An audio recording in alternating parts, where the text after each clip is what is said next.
puissance de Dieu pour moi qui ai cru. Chose impossible, mais Dieu l'a fait. Il a condamné le péché dans la chair.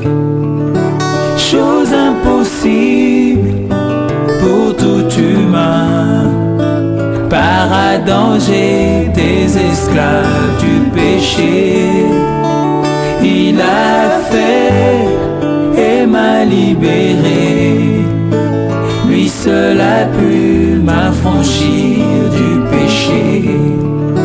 Chose impossible pour tout humain. Par Adam j'étais esclave du péché. Il a fait et m'a libéré. Lui seul a pu m'affranchir du péché. Alléluia. Oh, oh, oh. Alléluia. Personne n'est juste, même pas un seul. C'est ce que disait la loi quant aux humains. Mais par la croix, je suis sanctifié. Alléluia. Justifié par l'offrande du corps de Jésus. Et je suis saint. Auditeurs, auditrices de la 94.0 Dunamis FM, bon après-midi, c'est votre émission La Trompette sonne de ces jours qui commence comme ça. Oui, le train de la trompette sonne de ce jour prend son départ comme ça et nous sommes encore repartis pour une odyssée de 2 heures sur ces antennes de la 94.0. Donc si vous êtes connecté présentement, vous avez choisi la bonne part qui ne vous sera point ôtée. Et nous vous prions comme ça en cette soirée de prêter une oreille attentive à ce qui doit être dit sur ces antennes, parce que tenez-vous prêts, chers auditeurs, parce que votre éternité également dépend de cette parole que nous partageons avec vous chaque samedi comme ça sur ces antennes. Que Dieu vous bénisse grandement alors que vous écoutez cette émission en cette soirée. Par Adam j'étais esclave du péché. Il a fait et m'a libéré. Lui seul a pu m'affranchir du péché. Je chante la croix car c'est la puissance de Dieu pour moi qui ai cru en Jésus.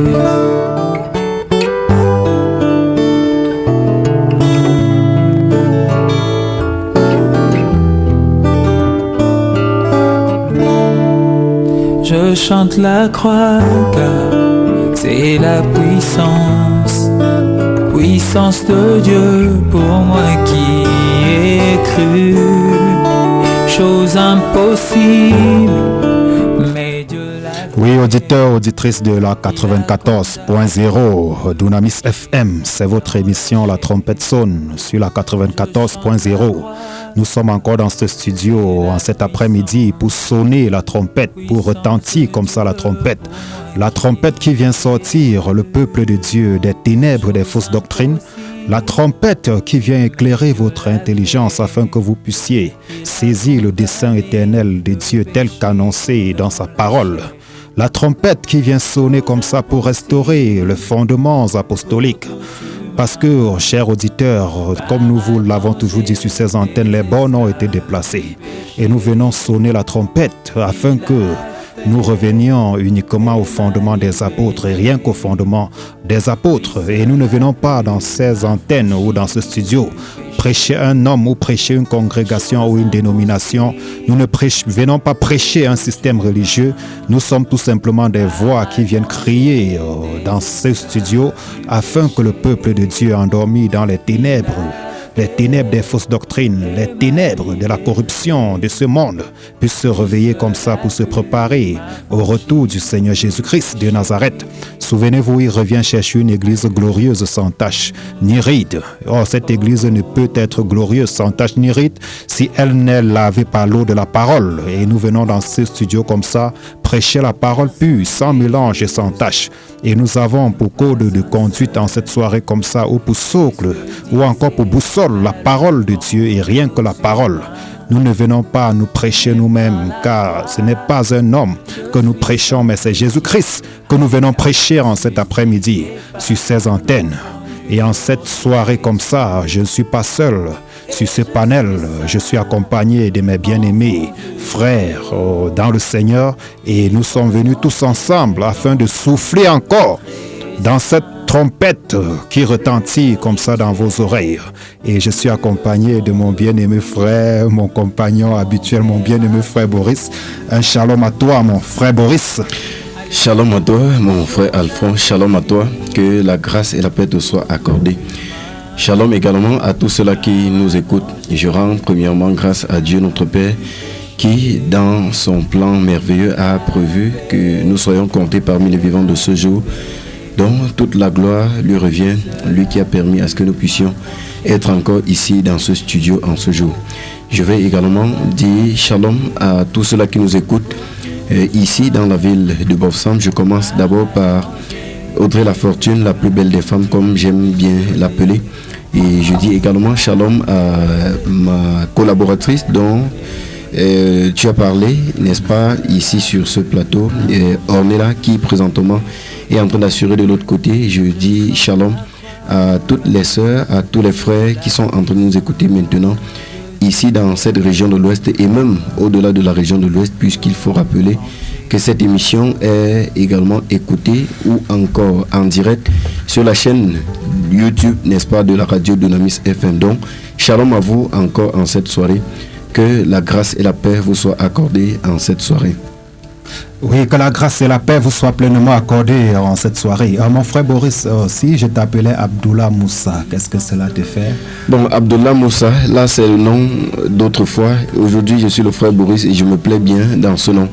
Abdullah Moussa, c'est celui-là qui était autrefois musulman et qui aujourd'hui, je suis le frère Boris. Ce nom, n'est-ce pas, ne fait plus partie. On ne m'appelle plus sous ce nom parce que c'est quand j'étais musulman que j'avais ce nom-là.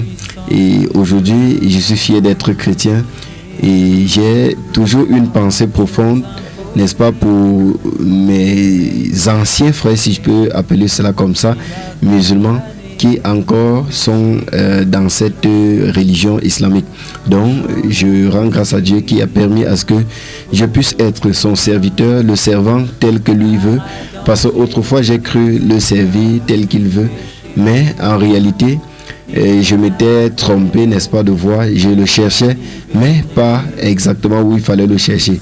Je suis heureux, n'est-ce pas, de savoir que maintenant, je suis à lui, je le sais comme il veut, et que toute la gloire lui revienne. Que toute la gloire lui revienne en cette soirée. Et même mon frère Boris, tiens-toi prêt parce que je ne vais pas te laisser comme ça. Parce que déjà, si nous rentrons dans la nomenclature des noms bibliques et la nomenclature des noms coraniques, nous nous rendons compte qu'il y a un parallèle selon ce qu'on nous fait savoir. On nous dit par exemple que Moussa c'est Moïse.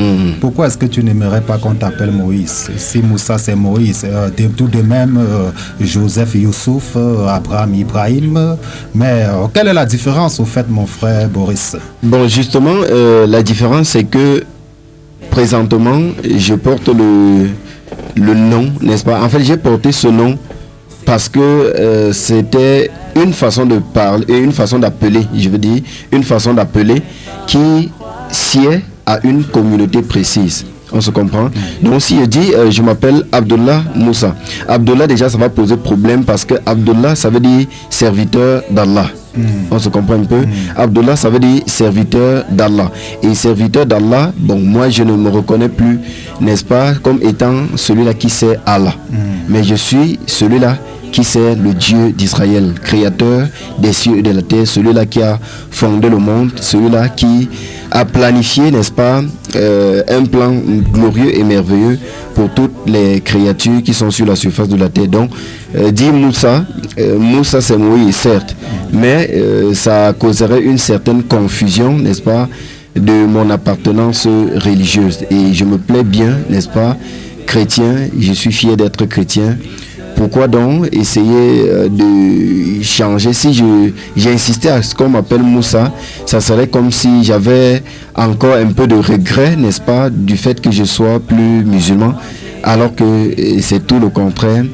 Au contraire, je suis vraiment libre, je suis plus libre que quand j'étais encore musulman et je me plais, n'est-ce pas, sous un autre nom. Si tu m'appelais plutôt avec un autre nom, mais dans le langage chrétien, n'est-ce pas, ça m'arrangerait mieux et que de trouver encore, ou encore que de rester, n'est-ce pas, dans l'appellation selon la communauté musulmane. Oui, mon frère Boris, mais je trouve que ce nom de Moussa qu'on t'a donné, ou encore Moshe en hébreu, c'est la même chose que Moïse.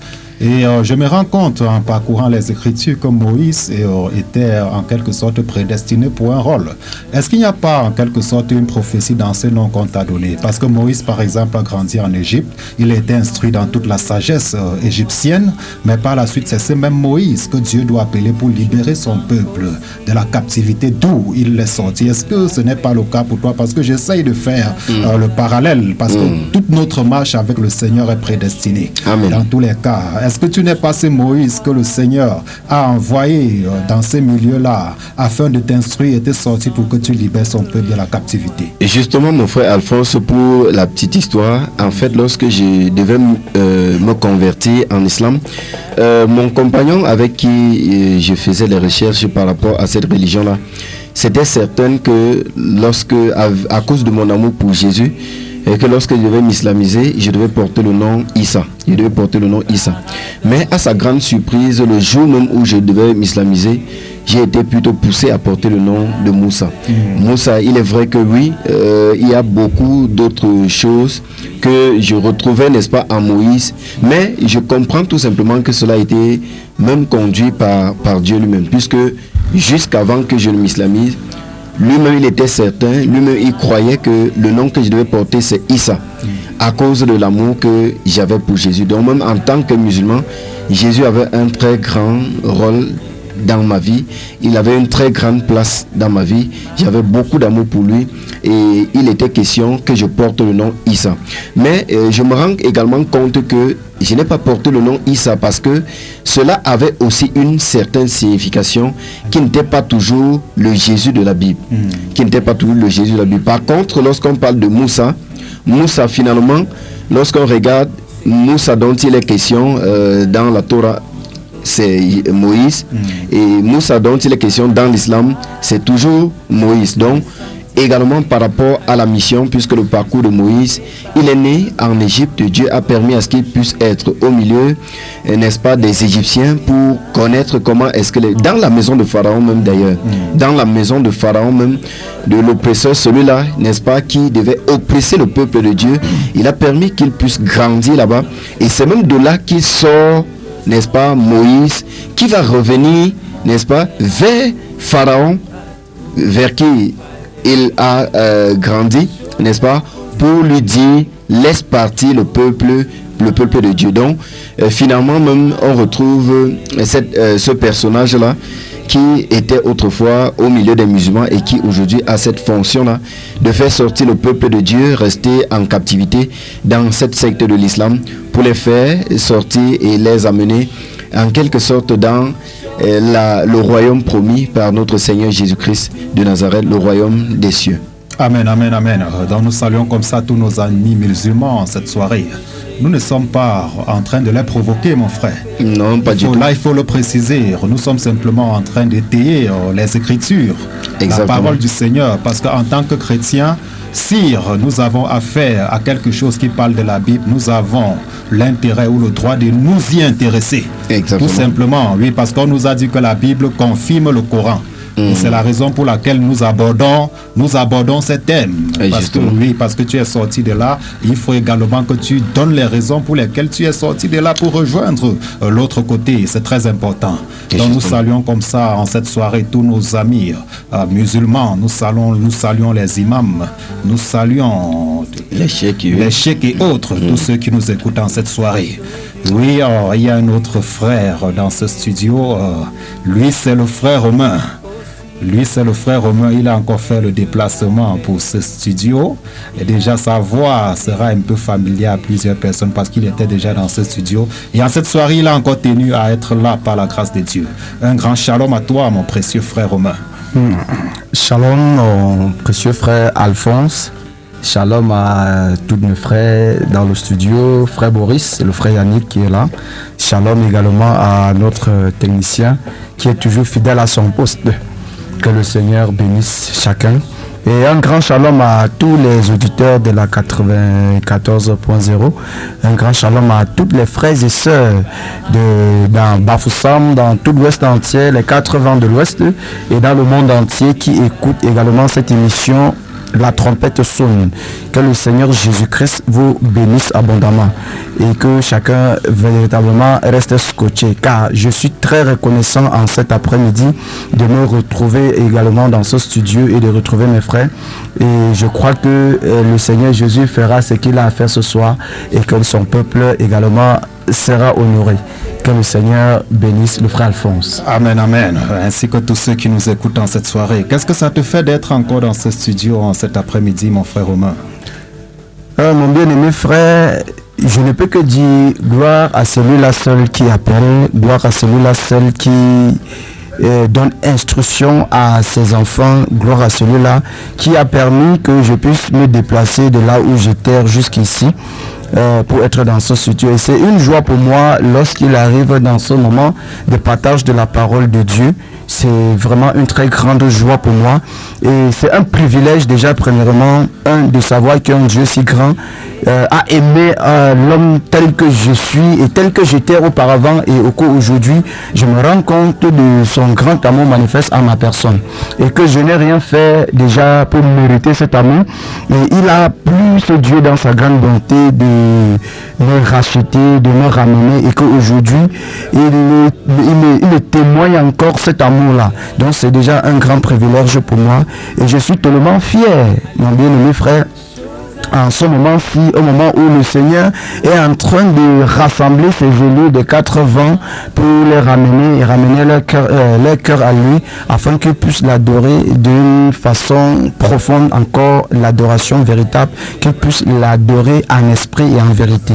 Donc je rends grâce et c'est un privilège pour moi d'être dans ce studio en cette soirée, en ce moment encore, pour non seulement que la voix puisse atteindre ceux qui sont au loin, et au loin qu'auprès, qui vont écouter l'émission de la trompette sonne ce soir et qui vont réellement se scotcher et savoir que leur vie dépend de la parole ou encore de la méditation profonde de la parole, que leur vie en dépend.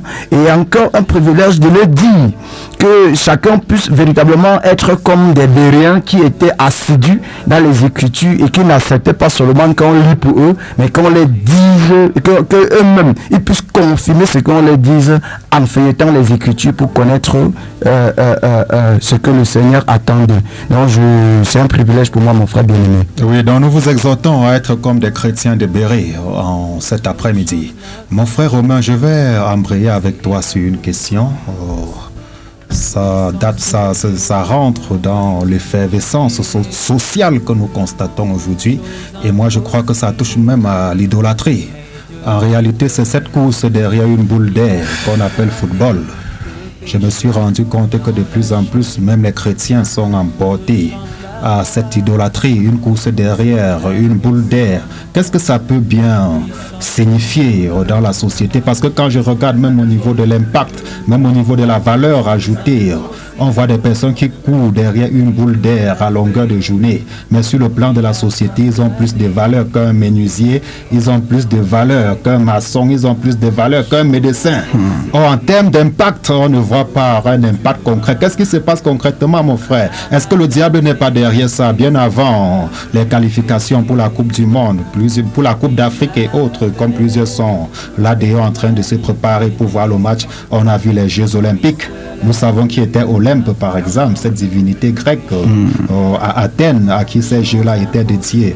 Est-ce que tu n'as pas une interpellation pour les chrétiens par rapport à cette idolâtrie, mon frère? Ah, justement, mon frère bien-aimé, justement, et ce sont des choses qui non seulement s'affirment le cœur, Mais c'est quelque chose de terrible de voir en ce jour ceux qui s'appellent, en fait, à un moment donné, j'aime mettre la parenthèse au niveau de ce appellation chrétien, parce que véritablement, il faudrait d'abord qu'on comprenne d'abord ce que c'est qu'un chrétien, d'abord. Mais sinon, ceux qui peut-être se nomment chrétiens ou qui se disent chrétiens et qui courent derrière cette boule d'air, et passent leur temps dans cette distraction, parce que moi j'appelle cela distraction. Et en réalité, si nous regardons clairement, nous allons voir que c'est un rassemblement diabolique qui non seulement est servi pour distraire ceux qui normalement devraient être à l'attente de notre Seigneur et Sauveur Jésus-Christ, et ceux qui normalement devaient montrer le bon exemple sur la terre et amener des autres personnes qui n'ont pas connu le véritable Dieu à leur servir dans une sainteté parfaite et dans la justice et l'équité. Mais on se rend compte que c'est plutôt ceux-là, ceux qui devraient se montrer ce chemin, qui se livrent plus, au point où, frère, ça serait un choc véritablement que tu puisses entendre même un pasteur qui te dit que il faut qu'on fait le culte vite parce qu'il y a un match qui va se jouer d'un moment à l'autre. Donc c'est quand même terrible et curieux que Satan a envahi, jusqu'à envahir même la pensée de ceux qui étaient censés être des guides, des bergers, mais ça les a envahis au point où eux-mêmes sont réellement scotchés dans ça. Mais en réalité, le football n'est qu'une forme d'idolâtrie. Parce qu'on se rend que c'est un football, c'est un sport tellement, comment je vais dire, tellement peuplé au point où rien que le monde entier se livre au football, au point où on ne connaît même plus qui est véritablement Dieu qu'on devrait servir. Parce que quand il s'agit de Dieu, on ne voit personne, mais quand il s'agit du football, tu vois tous se réunir, et même les soi-disant églises se vident parce qu'il faut aller voir le football. Mon frère, moi je dis que c'est une chose très honteuse déjà pour cette génération-ci, que les gens ont plus aimé le monde que Dieu. Et pourtant, l'Écriture nous révèle dans ce livre de 1 Jean chapitre 2 verset 15 et suivant, l'Écriture dit: n'aimez point le monde ni ce qui est dans le monde. N'aimez point le monde, ni ce qui est dans le monde. Car ce qui est dans le monde, c'est quoi? La convoitise. La convoitise des yeux, l'orgueil de la vie et la convoitise de la chair, ce sont des choses, et c'est des choses que le Père n'aime pas. Mais qu'une chose curieuse, nous nous rendons compte que les soi-disant chrétiens, c'est là où ils se livrent pour leur pas de distraction. Alors que la meilleure distraction, c'est au moment où, nos bien-aimés frères, on devrait être dans la lecture de la parole. Suivant ce psaume chapitre 1 qui dit que heureux l'homme qui ne prend pas son plaisir à écouter les moqueurs, à s'asseoir en compagnie des méchants, mais qui trouve son plaisir plutôt dans la loi. On dit qu'il est béni. Cet homme-ci est heureux. Et il est comme un arbre vert qui est planté auprès d'un courant d'eau. Donc le chrétien, en réalité, c'est celui-là même qui trouve son plaisir dans la loi du Seigneur, qui passe à pas de temps de distraction dans la lecture de la parole. Nous appelons ça notre distraction. La distraction sainte, c'est la lecture de la parole. Ça devrait être la vie des chrétiens. Ça devrait être la vie de ceux-là qui s'appellent chrétiens, et non dans le stade de football pour voir si l'autre entre, et qui finalement pousse à la haine. On commence à haïr les uns les autres, ça prend la haine, ça prône toutes sortes de dérèglements, ça prône toutes sortes de débauches, ça prône toutes sortes de désordres sexuels même en fait.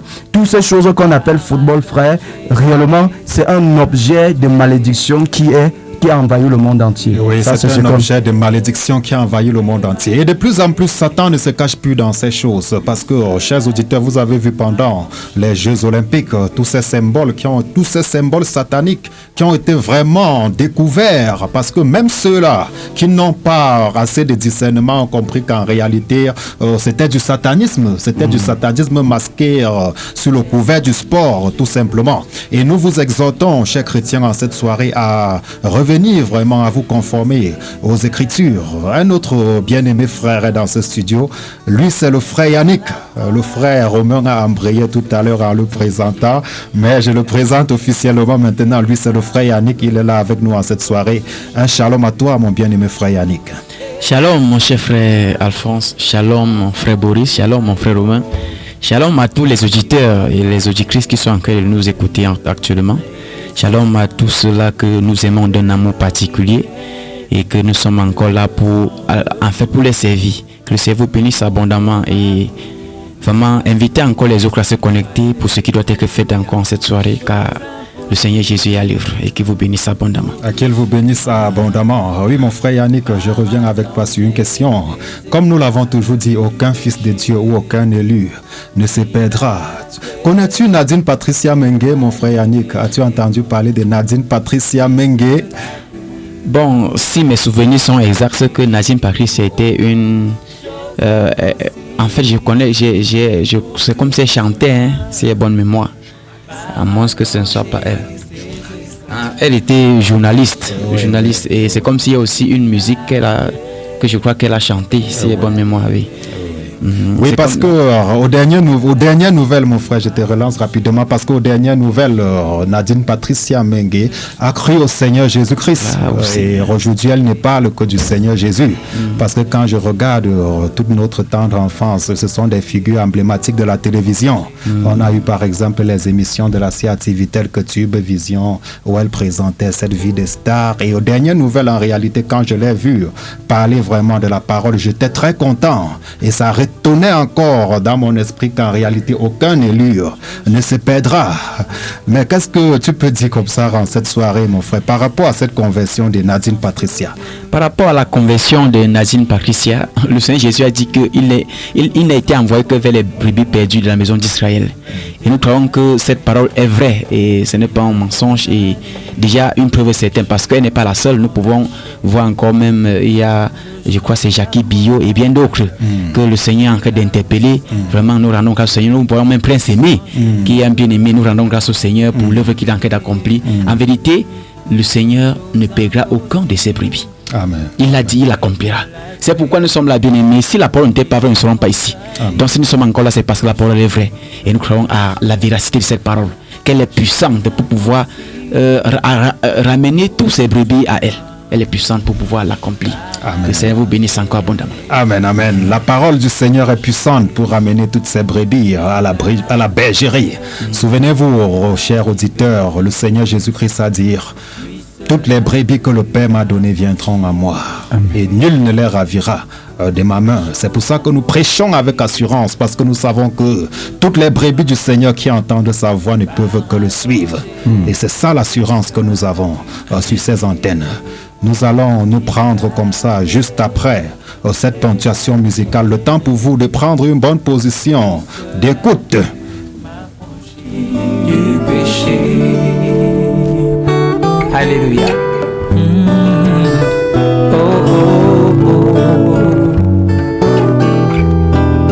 Alléluia.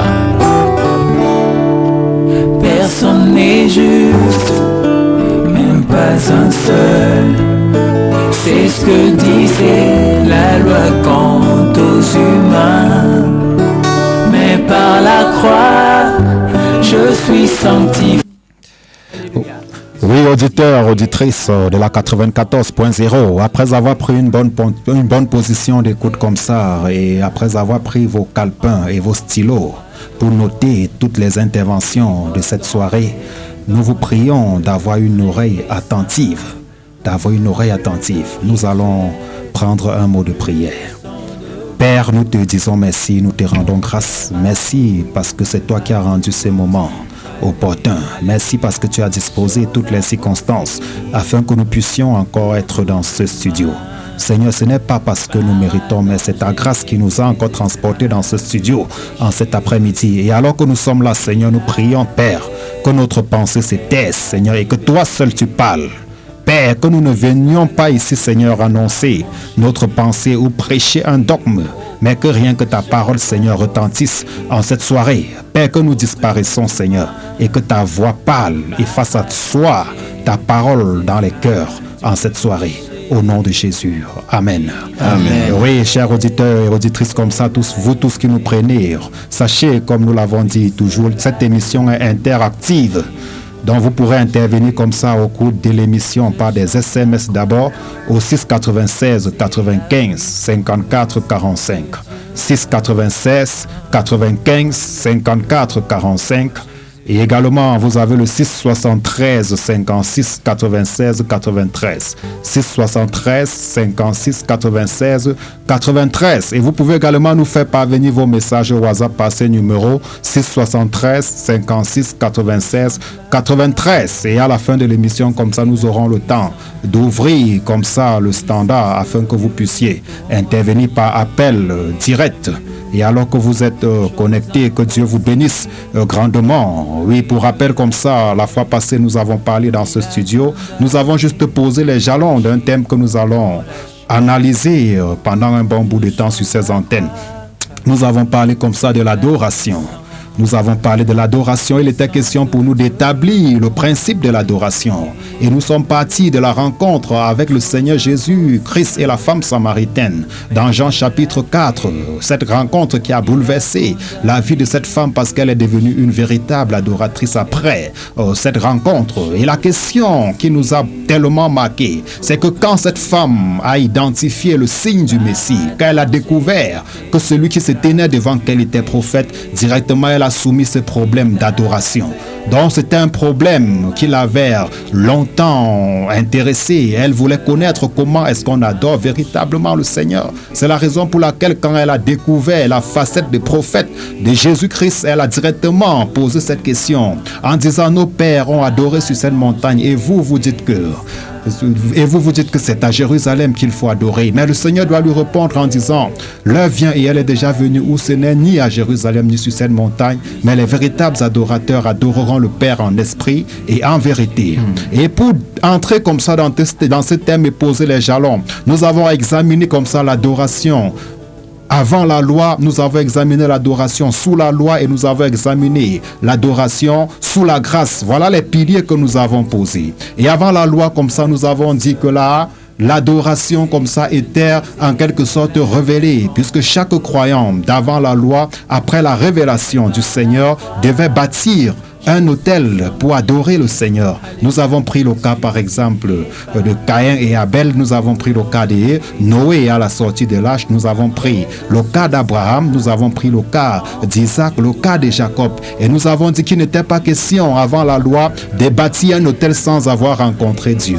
Le fait de bâtir l'autel n'était que la conséquence de la rencontre avec Dieu. Et nous avons dit, chers auditeurs, sur ces antennes, que le fait de bâtir l'autel pour rencontrer Dieu n'est rien d'autre que la religion. Mais ceux-là qui marchent avec Dieu avant la loi bâtissent l'autel parce qu'ils ont rencontré Dieu, parce qu'ils ont eu la révélation de Dieu. Donc on ne bâtit pas l'autel pour que Dieu se révèle, mais on bâtit l'autel parce que Dieu s'est révélé. Et nous sommes venus comme ça sous la loi et nous avons vu que sous la loi comme ça les choses en quelque sorte doivent être institutionnalisées. Dieu doit donner un ensemble de principes, un ensemble de règles pour l'adoration. Et nous avons parlé du tabernacle, nous avons parlé du temple, nous avons parlé des sacrifices qui étaient offerts, nous avons parlé des sacrificateurs qui officiaient dans ces buts-là. Et à l'aide de la grâce comme ça, nous avons vu que nous sommes aujourd'hui sur une alliance plus meilleure que cette alliance qui était ancienne, parce que la Bible nous dit que l'ancienne alliance avait beaucoup d'imperfections. Et c'est la raison pour laquelle la nouvelle alliance est venue. Et nous avons vu que sous la nouvelle alliance, nous en tant que croyants, nous sommes sacrificateurs, nous sommes le temple et nous sommes en même temps le sacrifice. Voilà en quelque sorte les jalons que nous avons posés la fois passée. Et aujourd'hui comme ça, nous allons continuer avec notre thème. Souvenez-vous, chers auditeurs, la fois passée, nous vous avons dit qu'il n'existe pas d'adoration sans sacrifice, sans autel et sans sacrificateur. Tous ces éléments sont fondamentaux pour une véritable adoration selon le Seigneur. Et c'est le principe qui a régi avant la loi, sous la loi et même aujourd'hui sous la grâce. Ce principe est inchangeable. On ne peut pas parler d'adoration sans sacrifice. On ne peut pas parler d'adoration sans sacrificateur. On ne peut pas parler d'adoration sans autel. Donc les trois éléments-là doivent ressortir dans toutes les dispensations. On ne parlera jamais d'adoration sans ces éléments-là. C'est-à-dire l'autel, c'est-à-dire l'offrande ou le sacrifice, et également la personne qui offre le sacrifice ou l'offrande, qu'on appelle ça sacrificateur. C'est de ce principe qu'il est question. Et en cette soirée comme ça, pour parler profondément d'adoration, nous allons nous attarder sur un pan aujourd'hui. Nous allons parler des offrandes. Nous allons parler des offrandes en cette soirée. Est-ce que ce thème te dit quelque chose, mon frère Boris, les offrandes dans l'adoration? Oui, mon frère, les offrandes, si on veut parler, n'est-ce pas, de ce thème, précisément sur le volet offrande, on va tout naturellement voir, n'est-ce pas, notre père Abraham qui a accepté d'offrir, n'est-ce pas, son fils à Dieu pour pouvoir obéir à la parole que Dieu lui avait dite. Donc c'est un pan vraiment intéressant, puisque en développant nous allons comprendre exactement que l'adoration également, ou encore l'offrande, n'est-ce pas, fait partie également de l'adoration. L'offrande, offrir, n'est-ce pas, selon l'instruction de Dieu, fait également partie de l'adoration. Donc je crois par la grâce du Seigneur, nous allons encore entrer un peu en profondeur dans ce volet-là pour que nos auditeurs soient éclairés, parce qu'on souhaite toucher, n'est-ce pas, l'adoration dans tous les sens, afin que nos bien-aimés soient vraiment orientés par rapport à ce thème concernant l'adoration. Oui, chers auditeurs, donc nous allons examiner comme ça avec vous en cette soirée un pan de l'adoration concernant les offrandes. Nous sommes là en cette soirée pour parler d'offrandes. Et quand nous parlons d'offrande, tu peux bien serrer ton argent, tu mets dans la poche, parce que nous n'allons pas te demander ton argent. Parce que le plus souvent, les gens sont accoutumés à ce que, mon frère Romain, quand on parle d'offrande, ils voient directement quelques billets de banque qu'ils vont donner. Ce n'est pas de ça qu'il est question en cette soirée. Donc tu peux te rassurer, cher auditeur, nous ne prendrons pas ton argent en cette soirée. Donc nous allons parler des offrandes en cette soirée. Et comme nous l'avons dit, on ne peut pas parler d'adoration sans offrande. Oui, nous allons toucher ces pans des offrandes dans cette soirée. Et pour le faire, nous allons continuer avec le même principe. Nous allons parler des offrandes avant la loi, les offrandes sous la loi et les offrandes sous la grâce. Donc nous allons aborder ainsi, mes bien-aimés frères. Et en cette soirée comme ça, ma prière est que le Seigneur nous éclaire. Nous ne venons pas sur ces antennes condamner qui que ce soit, mais nous venons simplement exposer la vérité. Parce que quand la vérité est présentée, les ténèbres n'ont qu'à se dissiper. Amen. On n'a pas besoin de demander aux ténèbres de se dissiper, mais on a simplement besoin d'apporter la lumière. Et nous croyons qu'en cette soirée, la lumière de la parole de Dieu doit dissiper les ténèbres des fausses doctrines. Et alors nous allons lire comme ça, mon frère, dans le livre de Genèse. Genèse chapitre 4. Alors nous sommes dans Genèse chapitre 4. Oui, à partir du premier verset, mon bien-aimé. Amen. Oui. Genèse chapitre 4, à partir du premier verset, je lis au nom du Seigneur Jésus. Amen. Adam connut Ève, sa femme. Elle conçut et enfanta Caïn, et elle dit: j'ai formé un homme avec l'aide de l'Éternel. Elle enfanta encore son frère Abel. Abel fut berger et Caïn fut laboureur. Au bout de quelque temps, Caïn fit à l'Éternel une offrande des fruits de la terre. Et Abel, de son côté, en fit une des premiers-nés de son troupeau et de leur graisse. L'Éternel porta un regard favorable sur Abel et sur son offrande, mais il ne porta pas un regard favorable sur Caïn et sur son offrande. Caïn fut très irrité et son visage fut abattu. Amen. Amen. Amen. Donc nous voyons là comme ça l'importance de l'offrande dans l'adoration. Or la Bible nous dit ici que les deux adorateurs vont offrir leur offrande. Parce que souvenez-vous toujours, nous parlons de la véritable adoration. Et si nous parlons de la véritable adoration, c'est qu'il y a une fausse adoration. Quelque chose me marque particulièrement dans ce passage. La Bible nous dit bien qu'au bout de quelque temps, Caïn fit à l'Éternel une offrande des fruits de la terre. Et Abel de son côté en fit une des premiers-nés de son troupeau. Et de leur graisse, l'Éternel porta un regard favorable sur Abel et sur son offrande, mais il ne porta pas un regard favorable sur Caïn et sur son offrande. Caïn fut très irrité et son visage fut abattu. Ici, Caïn est irrité. Pourquoi? Parce qu'il connaît ce principe de l'adoration.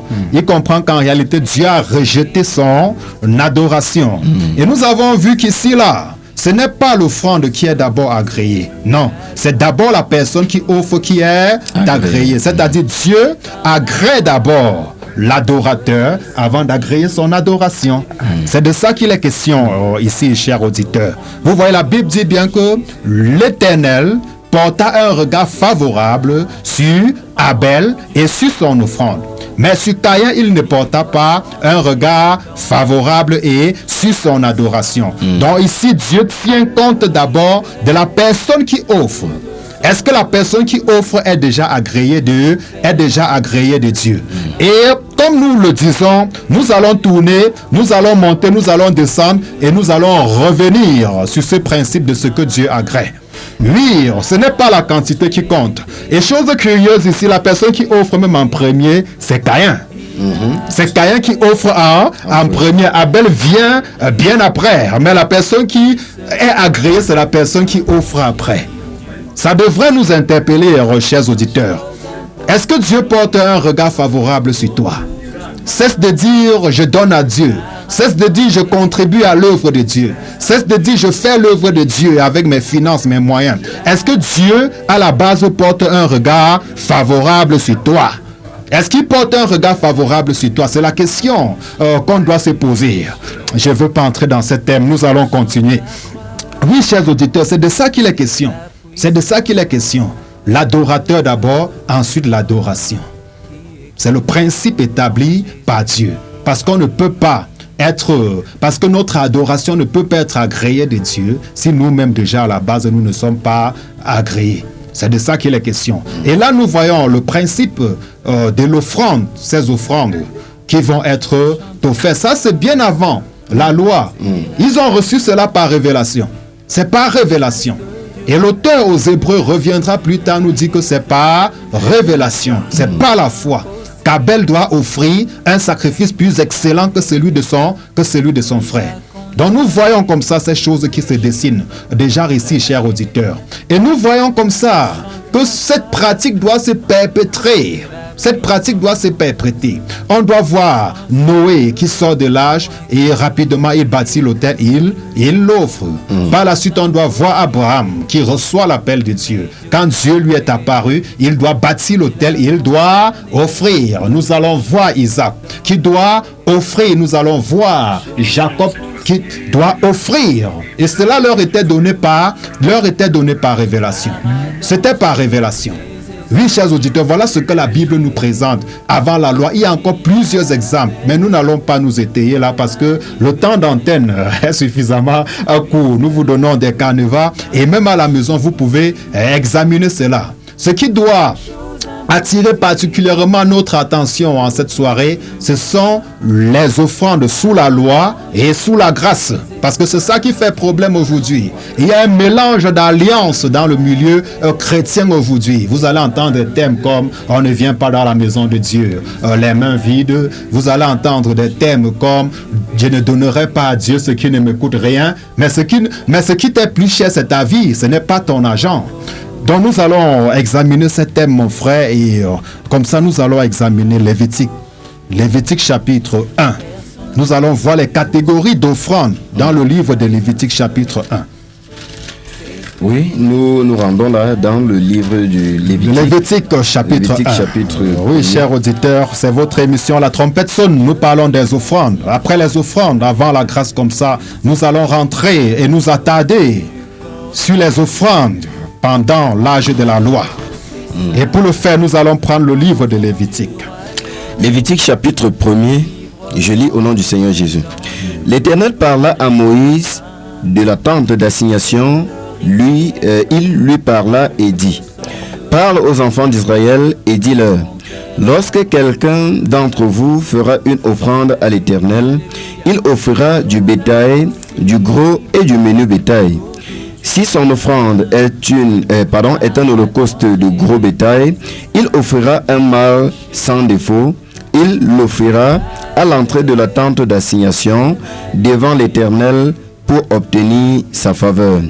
Il posera sa main sur la tête de l'holocauste qui sera agréé de l'Éternel pour lui servir d'expiation.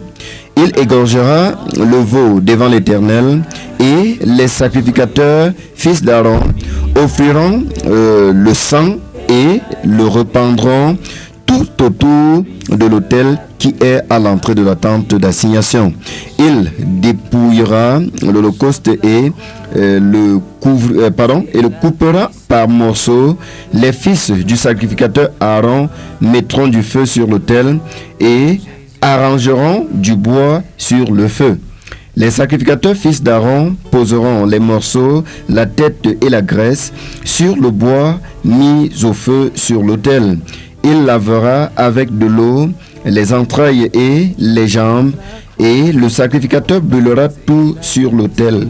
C'est un holocauste, un sacrifice consumé par le feu, d'une agréable odeur à l'Éternel. Si son offrande est un holocauste de menu bétail, l'agneau ou d'agneau ou de chèvre, autant pour moi, il offrira un mâle sans défaut. Il égorgera au côté septentrional de l'autel devant l'Éternel, et les sacrificateurs, fils d'Aaron, en répandront le sang sur l'autel tout autour. Il le coupera par morceaux, et le sacrificateur les posera avec la tête de la graisse sur le bois mis au feu sur l'autel. Il lavera avec de l'eau les entrailles et les jambes, et le sacrificateur sacrifiera le tout et le brûlera sur l'autel. C'est pourquoi c'est un holocauste, un sacrifice consumé par le feu, d'une agréable odeur à l'Éternel. Amen. Amen. Que Dieu te bénisse, mon bien-aimé frère Boris. Amen. Oui, nous parlons comme ça des offrandes sous la loi. Et là, déjà dans le livre des Lévitique, chers auditeurs, pour mieux vous situer, il est question de ces catégories d'offrandes. Et comme ça, dans le livre de Lévitique, vous allez découvrir en lisant là-bas 2 catégories d'offrandes. Il y a la catégorie des offrandes d'odeur agréable au Seigneur, qui étaient des offrandes volontaires. Et il y a également la catégorie des offrandes qui n'étaient pas d'odeur agréable au Seigneur. C'était des offrandes qui étaient données comme ça, ou des sacrifices qui étaient faits pour réparer le problème du péché entre le croyant et Dieu. Et comme ça, le bien-aimé frère Boris a lu comme ça dans Lévitique chapitre 1. Dans Lévitique chapitre 1, il est question comme ça du premier type d'offrande d'agréable odeur à l'Éternel. Là, il est question de l'Holocauste. Et quand on parle de l'Holocauste comme ça, l'Holocauste avait à voir avec le gros bétail que la personne pouvait offrir, le menu bétail, et également les agneaux ou les chevreaux. Tout ce que cela allait avec, donc ça avait à voir avec le gros bétail. La personne avait le choix entre le gros bétail, le menu bétail, l'agneau même, le chevreau. Pour ceux même qui étaient encore tellement démunis, ils pouvaient offrir des pigeons ou des tourterelles. Oui, donc ça veut dire, en réalité, le Seigneur avait donné la possibilité à tout le monde de pouvoir l'adorer par cet holocauste. Parce que celui, par exemple, qui n'a pas la possibilité d'offrir un pigeon, pouvait offrir une tourterelle. Celui qui n'avait pas la possibilité d'offrir un veau gras ou un taureau pouvait offrir naturellement peut-être un agneau ou un chevreau, le petit de la chèvre. Donc Dieu avait donné la possibilité à tout un chacun de pouvoir l'adorer par ses offrandes. C'est la raison pour laquelle la Bible parle d'une offrande d'agréable odeur à l'Éternel, puisque le Dieu ici donnait le choix à chacun de choisir ce qu'il devait offrir. Et là déjà vous voyez que le principe de la libéralité, même sous la loi, reste. Puisqu'on n'imposait pas ici à quelqu'un ce qu'il devait offrir, mais Dieu avait donné une catégorie. Et parmi ces catégories, la personne était libre de choisir ce qu'il devait offrir. Et cet holocauste qui était offert comme ça n'était rien d'autre qu'une ombre ou une image de la personne du Seigneur Jésus-Christ. Parce que ici la Bible nous dit, peu importe ce que tu devais offrir, cela devait être sans tache. Si c'était l'agneau, l'agneau devait être sans tache. Si c'était le veau devait être sans tache. Si c'était un taureau, le taureau devait être sans tache. Et c'est ce principe-là. Or, nous savons que le Seigneur Jésus-Christ est l'agneau de Dieu sans tache qui a été immolé pour nos péchés. Et c'est de cela qu'il est question ici quand nous parlons de l'Holocauste. Et vous voyez que l'Holocauste devait être consumé entièrement. Et quand l'Holocauste était consumé entièrement, cette agréable odeur montait vers le Seigneur. Et c'était ça le principe. Donc, pour ce qui est de l'Holocauste, c'est le premier type d'offrande que la Bible nous présente comme ça, qui est d'agréable odeur. Et nous avons dit qu'ici que Dieu donnait la possibilité à tout un chacun de choisir. Et cet holocauste préfigurait Christ. Cet holocauste comme ça annonçait Christ. Mais mon frère Romain, je te pose une question. Est-ce qu'on peut encore offrir l'holocauste aujourd'hui? Est-ce que si tu te lèves un matin, le frère Alphonse vient te dire, mon frère Romain, j'ai un holocauste à offrir là en faveur de l'Éternel. Est-ce que tu peux m'accompagner? Quelle sera ta réaction, mon frère? C'est là, mon frère bien-aimé, c'est là, ça serait pour moi aujourd'hui, selon l'accomplissement des choses ou encore selon ce que Christ a fait à la croix, cela sera pour moi un très grand scandale. Que mon frère se lève un matin et me demande de l'offrir un holocauste. Et surtout que déjà, selon ce que nous voyons dans les Lévitique, dans ce livre de Lévitique, nous voyons que l'holocauste était le sacrifice de l'animal entier. De l'animal entier. Ça veut dire que soit tu me demandes que j'aille au marché pour acheter une chèvre et venir te donner, soit tu me demandes que je peux acheter un bœuf pour venir te donner. Mais en réalité, nous dans la nouvelle alliance, il y a un autre type que nous devions donner. Et cela n'est plus envers les hommes qu'on vient donner. Il n'y a plus un sacrificateur qu'on va dire, on vient te donner l'holocauste pour que tu passes sacrifier, puisque l'autel même n'existait plus. Alors, il ne faudrait pas qu'on arrive à frapper fort. Il faut qu'on reste dans le cadre. Parce qu'en réalité, frère, ça c'est un thème qui, s'il faut aller en profondeur, s'il faut toucher tous les paramètres, s'il faut toucher tout ceci, nous allons nous rendre compte que tout ce que nous voyons dehors aujourd'hui, c'est la cacophonie, c'est le folklore. Parce qu'aujourd'hui, pour qu'il y ait l'holocauste, il faut qu'il y ait un sacrifice, il va falloir qu'il y ait le temple, il va falloir qu'il y ait le sacrificateur, il va falloir qu'il y ait l'autel, il va falloir qu'il y ait tout le lieu saint, le lieu très saint, il va falloir que tous ces ustensiles-là, tous ces paramètres-là, ils soient pris en compte.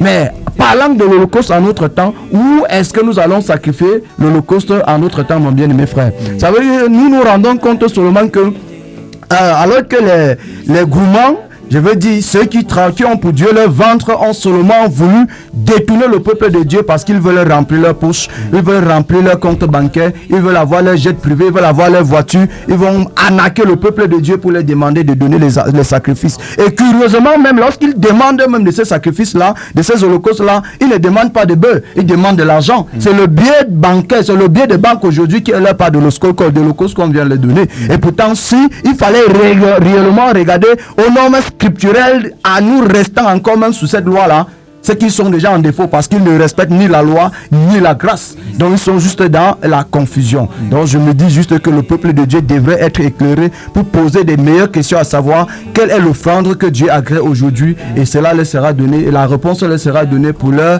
édification et pour leur salut. Car lorsque nous parlons de ces choses, mon frère bien-aimé, nous tenons compte, il s'agit de l'âme de l'être humain sur la terre que nous sommes en train de débattre dessus. Il s'agit de quelque chose de vie ou de mort que nous sommes en train de débattre dessus. Nous devons prendre beaucoup de précautions à pouvoir le dire, à pouvoir parler de façon que chacun doit trouver la porte, la voie de sortie et de sortie de ce milieu-là. C'est pour cette raison que Dieu crie en disant, mon peuple, sortez du milieu d'eux. Frère, c'est quand même curieux que nous voyons que les gens ont abandonné la boussole de la vie pour se livrer, en fait, à la merci des hommes sur la terre, en disant que tu poses quelqu'un la question, il va dire que non, je vais demander à mon pasteur, je vais faire ceci là. Mais si tu lui demandes, même son pasteur, tu lui poses la question, c'est quoi l'holocauste, il ne pourra vraiment pas t'expliquer, puisque pour lui c'est que l'holocauste, c'est qu'il faut que tu sors 10 000 francs, tu lui donnes, tu viens donner l'offrande. Un jour j'écoutais un monsieur dans un groupe, on nous trouvait, il dit que l'offrande qui fait mal, l'offrande qui fait mal, pour eux c'est l'offrande qui fait mal, qui te blesse le cœur,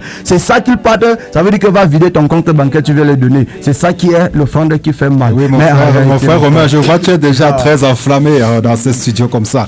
Mais mon frère Yannick, par rapport à ce passage que nous avons lu concernant justement l'Holocauste, parce que nous parlons comme ça des offrandes sous la loi, et nous avons commencé là par des offrandes d'agréable odeur au Seigneur ou à l'Éternel selon la loi, et nous avons vu ici que le Seigneur avait donné comme ça la possibilité à des personnes, on pouvait choisir parmi le gros bétail, parmi le menu bétail, parmi les veaux veaux parmi les agneaux. Et pour ceux qui étaient les plus démunis, pouvaient choisir les tourterelles ou les pigeons. Mais on entend souvent aujourd'hui dans des assemblées, des personnes disent convertis ton pigeon en argent. Que par exemple, tu ne dois pas arrêter le pigeon pour venir ici avec. Peut-être il va s'envoler. Or, si tu convertis en argent, tu dois bien plier et mettre dans le panier, ça sera plus stable. Qu'est-ce que tu dis par rapport à ça, mon frère, avant que nous avancions? Oui, mon cher frère, ce que je vais dire, c'est juste les fondements qui sont renversés. Oui, c'est juste les fondements qui sont renversés. Et si nous sommes encore là, le thème de l'émission, c'est la trompette qui sonne. La trompette qui sonne, c'est pour interpeller encore ces brigands-là, ces arnaqueurs-là de se repentir. Que ce soit pasteur, que ce soit prêtre, archibishop, révérend, quoi qu'il soit, nous l'interpellons de se repentir parce que ce ne sont que des arnaqueurs. Et la Bible n'a pas demandé cela, bien aimé. Et quand nous regardons même dans la Bible, que ce soit Abraham, que Dieu, c'est Dieu qui le révèle, que prends ton fils, ton unique, et va l'offrir. Donc l'offrande que Abraham devait faire par rapport à Isaac, c'était l'holocauste dont les questions, nous sommes en train de parler. Et nous allons encore voir même que son serviteur Élie, qui va aussi accomplir cela lorsqu'il va rentrer, en fait sur le mont Carmel.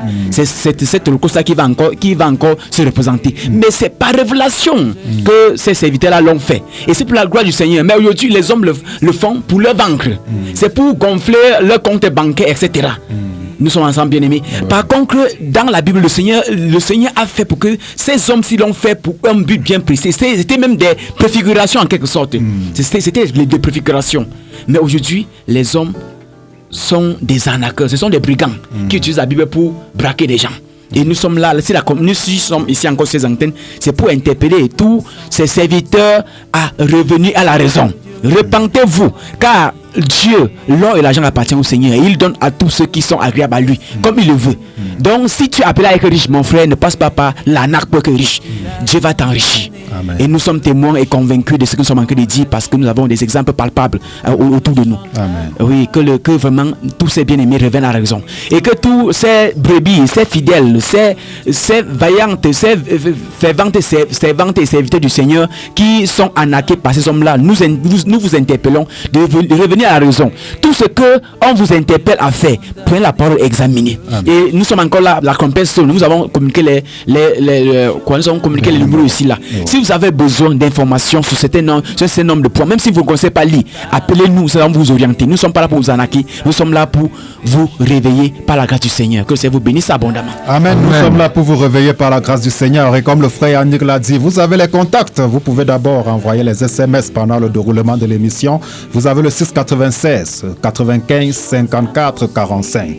696 95 54 45 et vous avez également le numéro MTN qui est également le numéro WhatsApp, le 673 56 96 93 673 56 96 93. Et si vous nous suivez à l'extérieur, puisque comme ça la radio Dunamis est sur internet par le lien YouTube Dunamis Bafoussam, vous pouvez tout simplement faire précéder ces numéros de l'indicatif du Cameroun, le 237.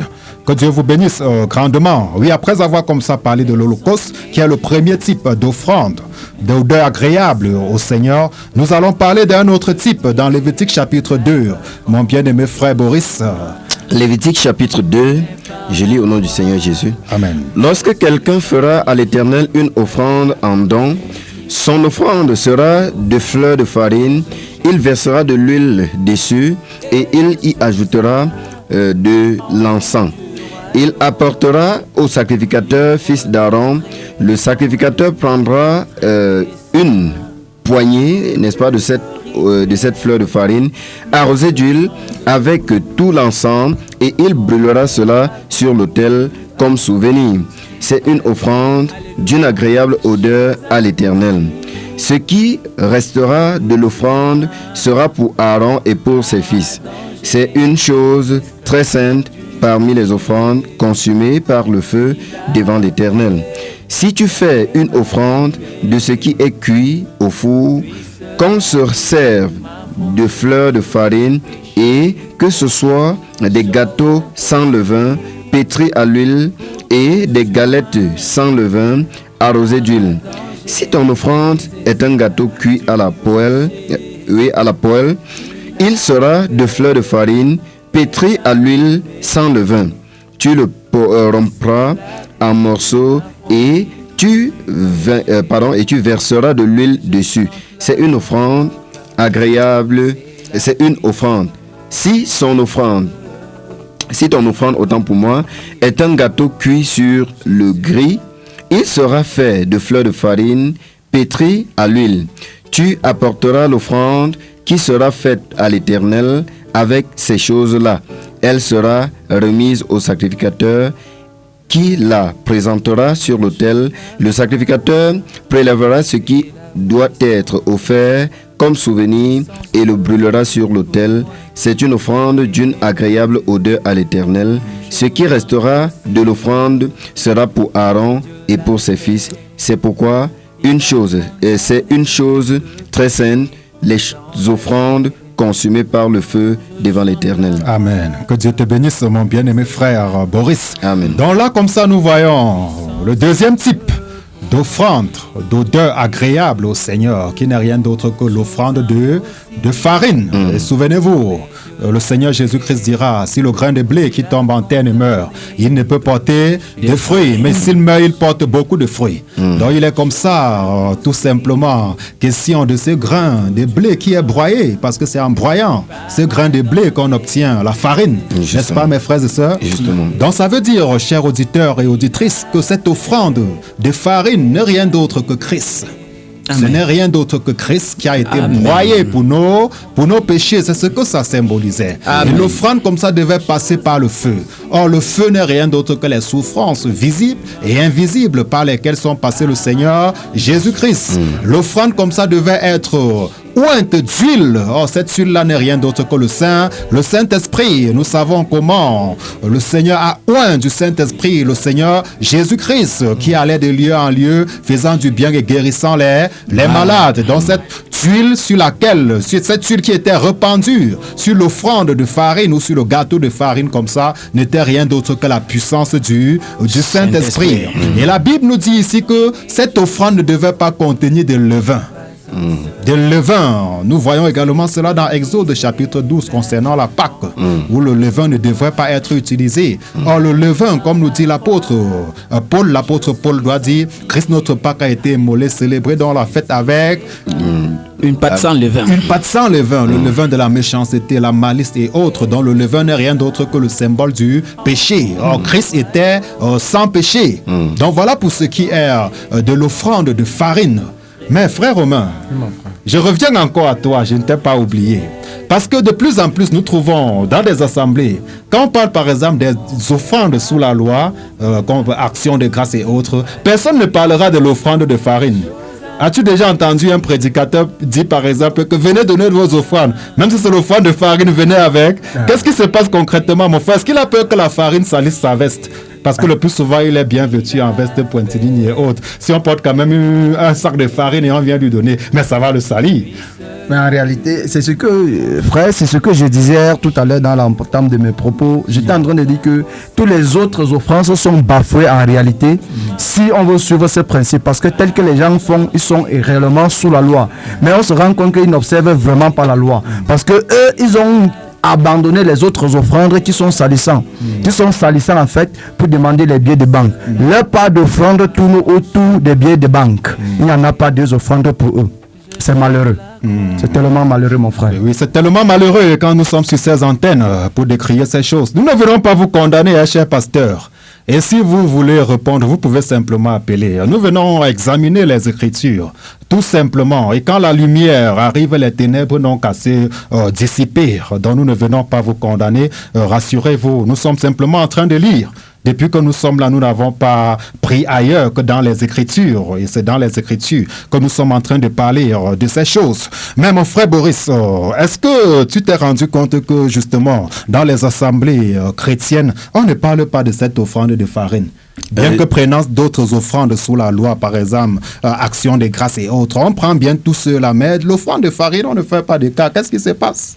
Déjà, mon frère, ce qu'il faut remarquer, c'est que quand on parle de l'offrande de farine, n'est-ce pas, quel pasteur ou encore quel fidèle offrirait quelle grande quantité d'offrandes. On sait que lorsqu'on va parler de l'animal, toi tu connais combien coûte l'animal au marché. Ça veut dire que tu dois déjà te mettre en tête que si on me parle peut-être du taureau, si on dit que je vais faire une offrande, il va offrir le taureau, ça veut dire que cet argent converti sera un peu important. Mais tu vas trouver, si on disait oui, donne l'offrande en fleur de farine, mais ça suppose que la personne qui va donner l'offrande, ça ne serait vraiment pas significatif. Ça ne serait presque rien. Donc, c'est également un moyen de pouvoir jouer sur la psychologie, n'est-ce pas, du fidèle, pour que le fidèle, en se préparant ou encore en apprêtant l'offrande, est déjà, n'est-ce pas, comme une certaine comparaison entre l'offrande ou encore les billets de banque que le fidèle va apprêter et l'objet et l'animal qui lui est présenté. Parce que si on parle de la farine, bon, quelqu'un va dire, oui, avec 500, on peut avoir la farine. Mais ce n'est pas ça l'intention du pasteur. Le pasteur souhaiterait, n'est-ce pas, que ce soit peut-être à partir de 10 000 en montant. On se comprend un peu. Quand le taureau, on peut voir que non, on peut vendre même à 1 million, à 500 000.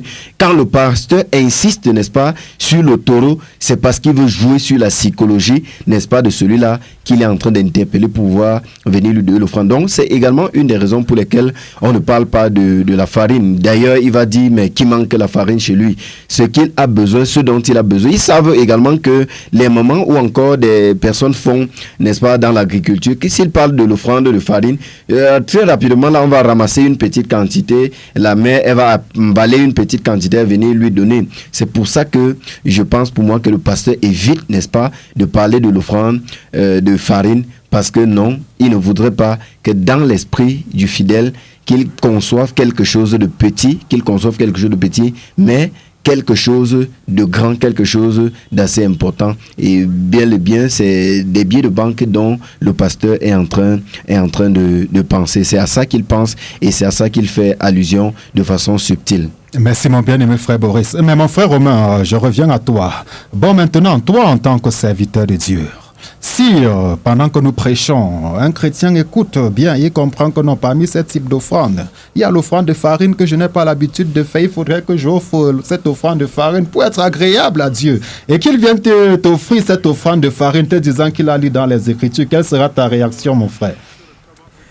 Mon frère Alphonse, comme je t'ai répondu tantôt dans l'affaire, dans l'Holocauste, c'est la même réponse, moi-même je serais scandalisé. Soit le chrétien en question qui vient offrir n'a pas écouté ou il n'a pas compris ce qu'on est en train de dire, parce que réellement nous venons d'expliquer que la farine qu'il est question symbolise la vie de Christ, qui devait être broyée pour nous. Parce que ça c'est le blé, ça devait être broyé pour nous. S'il avait compris dans ce sens-là, je n'y pense pas qu'il va prendre de l'offrande, de la farine pour venir m'offrir en tant que serviteur de Dieu. Et de deux, moi je ne suis pas là premièrement pour les offrandes. Je suis là pour que les âmes soient sauvées. C'est le but pourquoi je suis là. Le but pourquoi ma voix est entendue dans ce studio, dans cette chaîne-ci là, dans la 94.0, c'est pour que ceux qui sont au loin puissent écouter et de savoir que depuis longtemps ils ont été trompés, on ne les a pas enseigné la vérité, on les a trompés et on les a emballés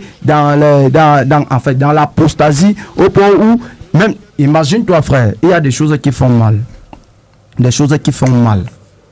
Comment un chrétien dans une assemblée a des chaussures perforées et pourtant le pasteur a le jet privé? C'est pas chose, frère. C'est pas ces choses étonnantes, ces choses bouleversantes.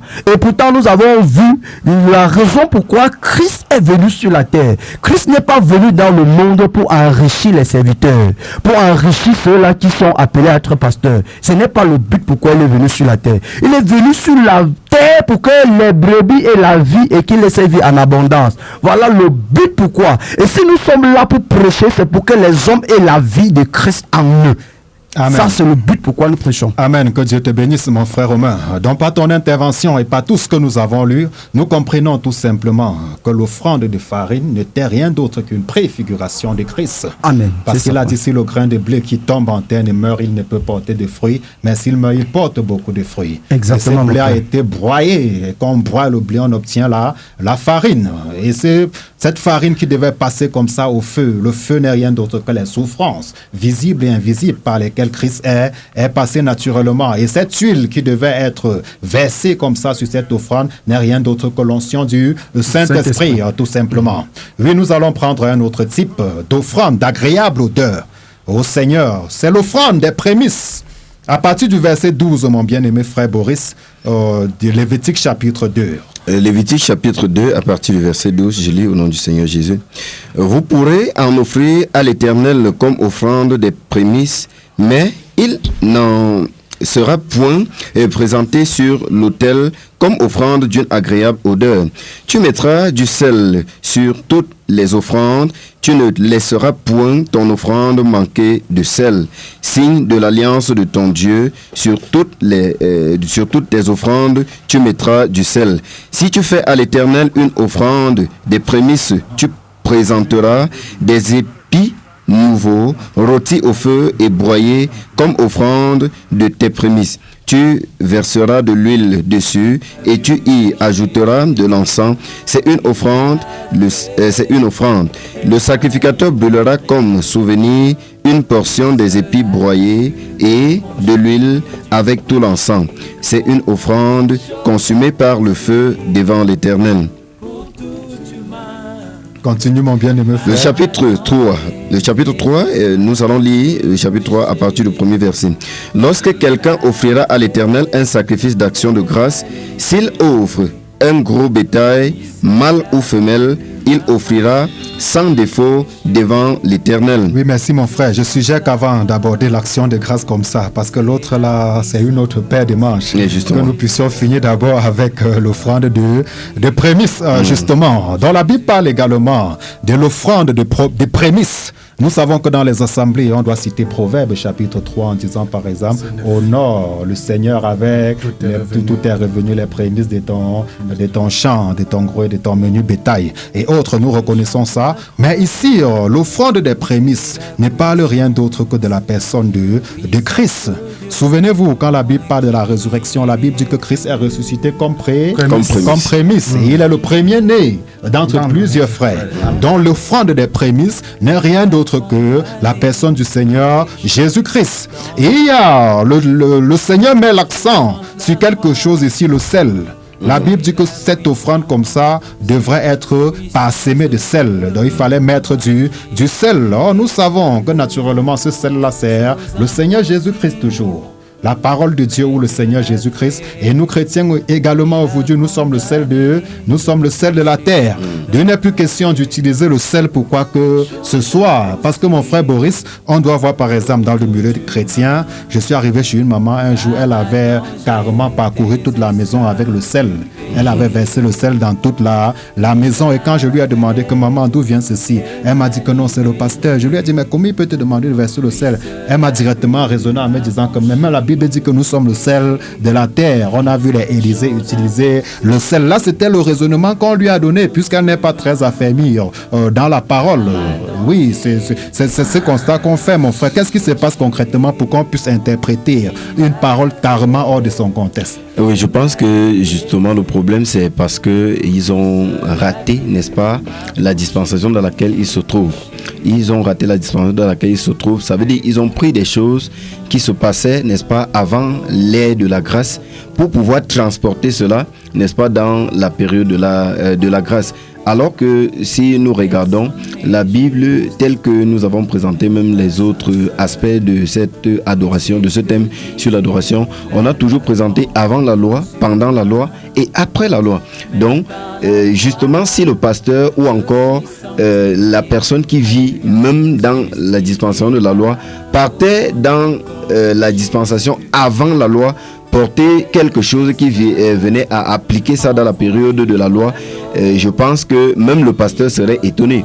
Or, lui, il est en train de reproduire la même chose en transportant, n'est-ce pas, des choses qu'il a vues dans la loi pour transporter cela dans la dispensation de la grâce, alors que justement ces choses-là étaient des choses symboliques. Ce n'étaient pas des choses qu'il fallait prendre juste au premier rang, surtout dans l'époque de la grâce dans laquelle nous nous trouvons. Donc je pense que ce pasteur qui a ordonné, n'est-ce pas, à ce moment, de verser ce sel tel que le pasteur l'a fait là, était juste dans la confusion au sujet, n'est-ce pas, de la dispensation dans laquelle le pasteur lui-même se trouve. Donc, tout simplement, il se doit juste de faire sa mise à jour et de savoir que dans la dispensation de la grâce, les choses ne se font pas comme sous la loi. Amen, amen. Donc nous comprenons simplement que l'offrande de farine n'était rien d'autre que le Seigneur Jésus-Christ. Oui, le frère Yannick veut ajouter quelque chose. Je vois ça brûle là. Si vous voulez ajouter quelque chose, mon frère. Oui, bien aimé, ici, ce que je vais ajouter, tout à l'heure mon frère parlait de la dispensation, la confusion de la dispensation. Je vais un peu embrayer par la grâce du Seigneur. Tout à l'heure nous avons lu Genèse chapitre 4 qui parlait de Abel avec son frère Caïn. Et nous voyons aussi là que tu as parlé de Dieu met l'accent sur la personnalité.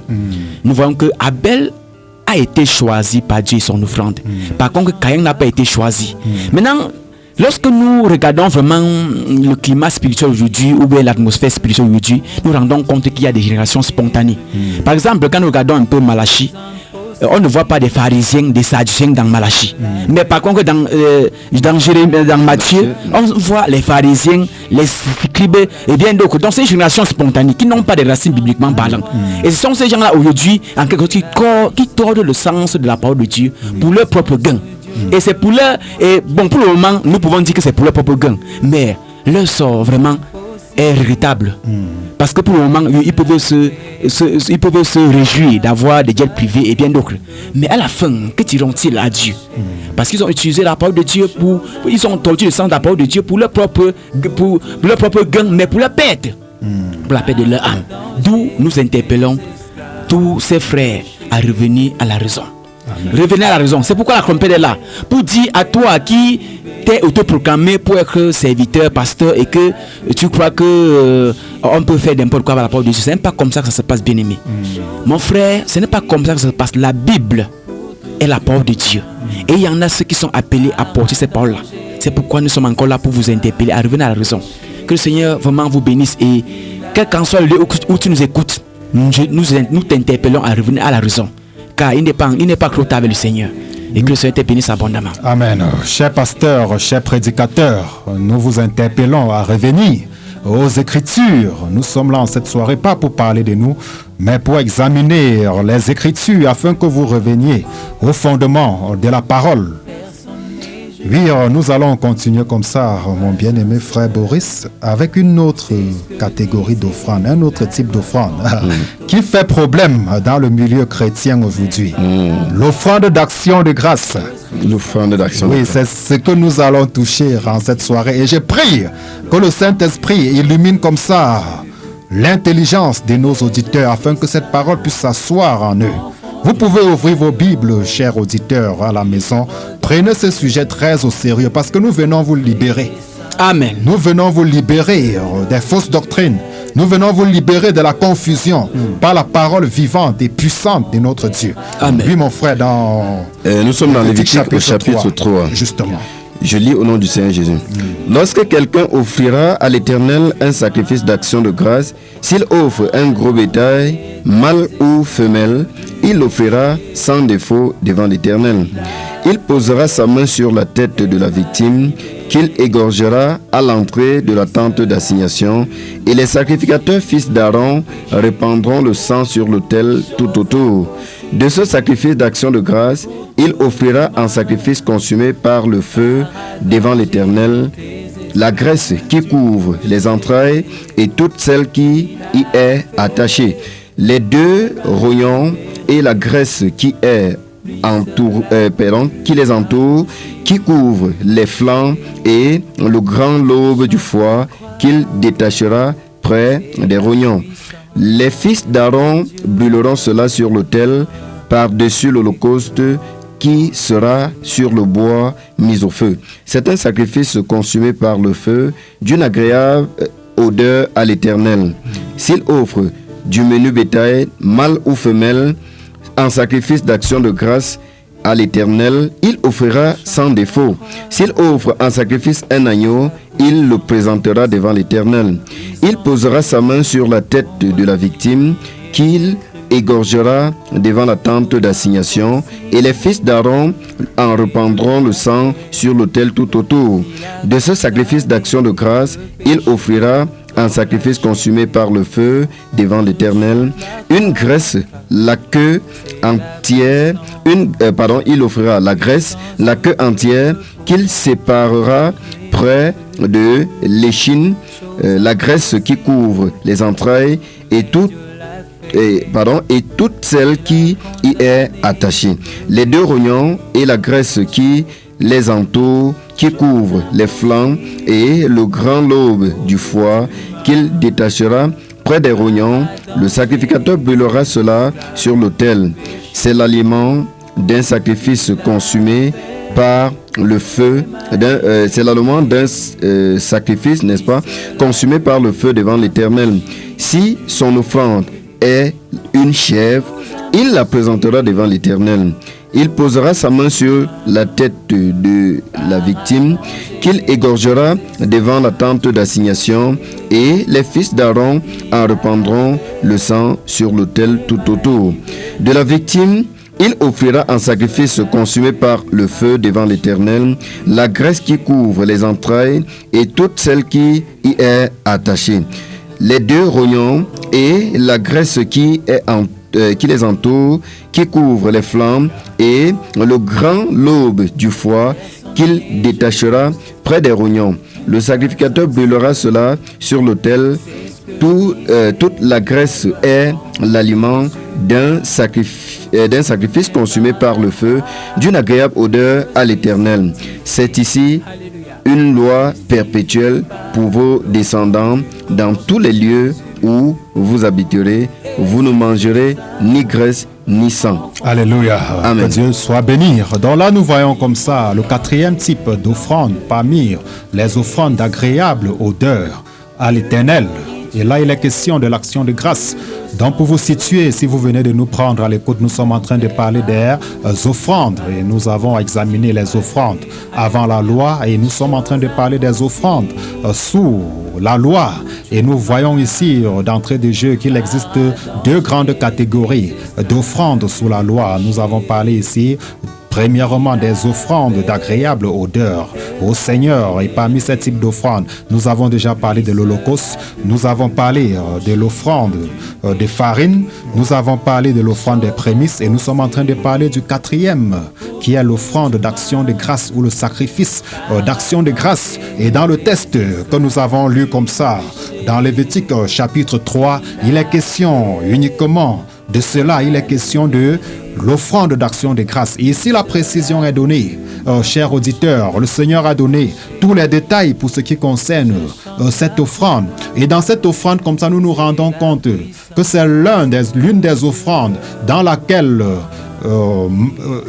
Dieu avait sa part, la personne du peuple qui venait offrir avait sa part, et également le sacrificateur avait sa part. Donc cette offrande était partagée entre Dieu, entre la personne elle-même qui venait offrir le sacrifice d'action de grâce et le sacrificateur. Et nous voyons par exemple que le sacrificateur avait droit à la poitrine et à l'épaule. Et ce sont des symboles, c'est significatif.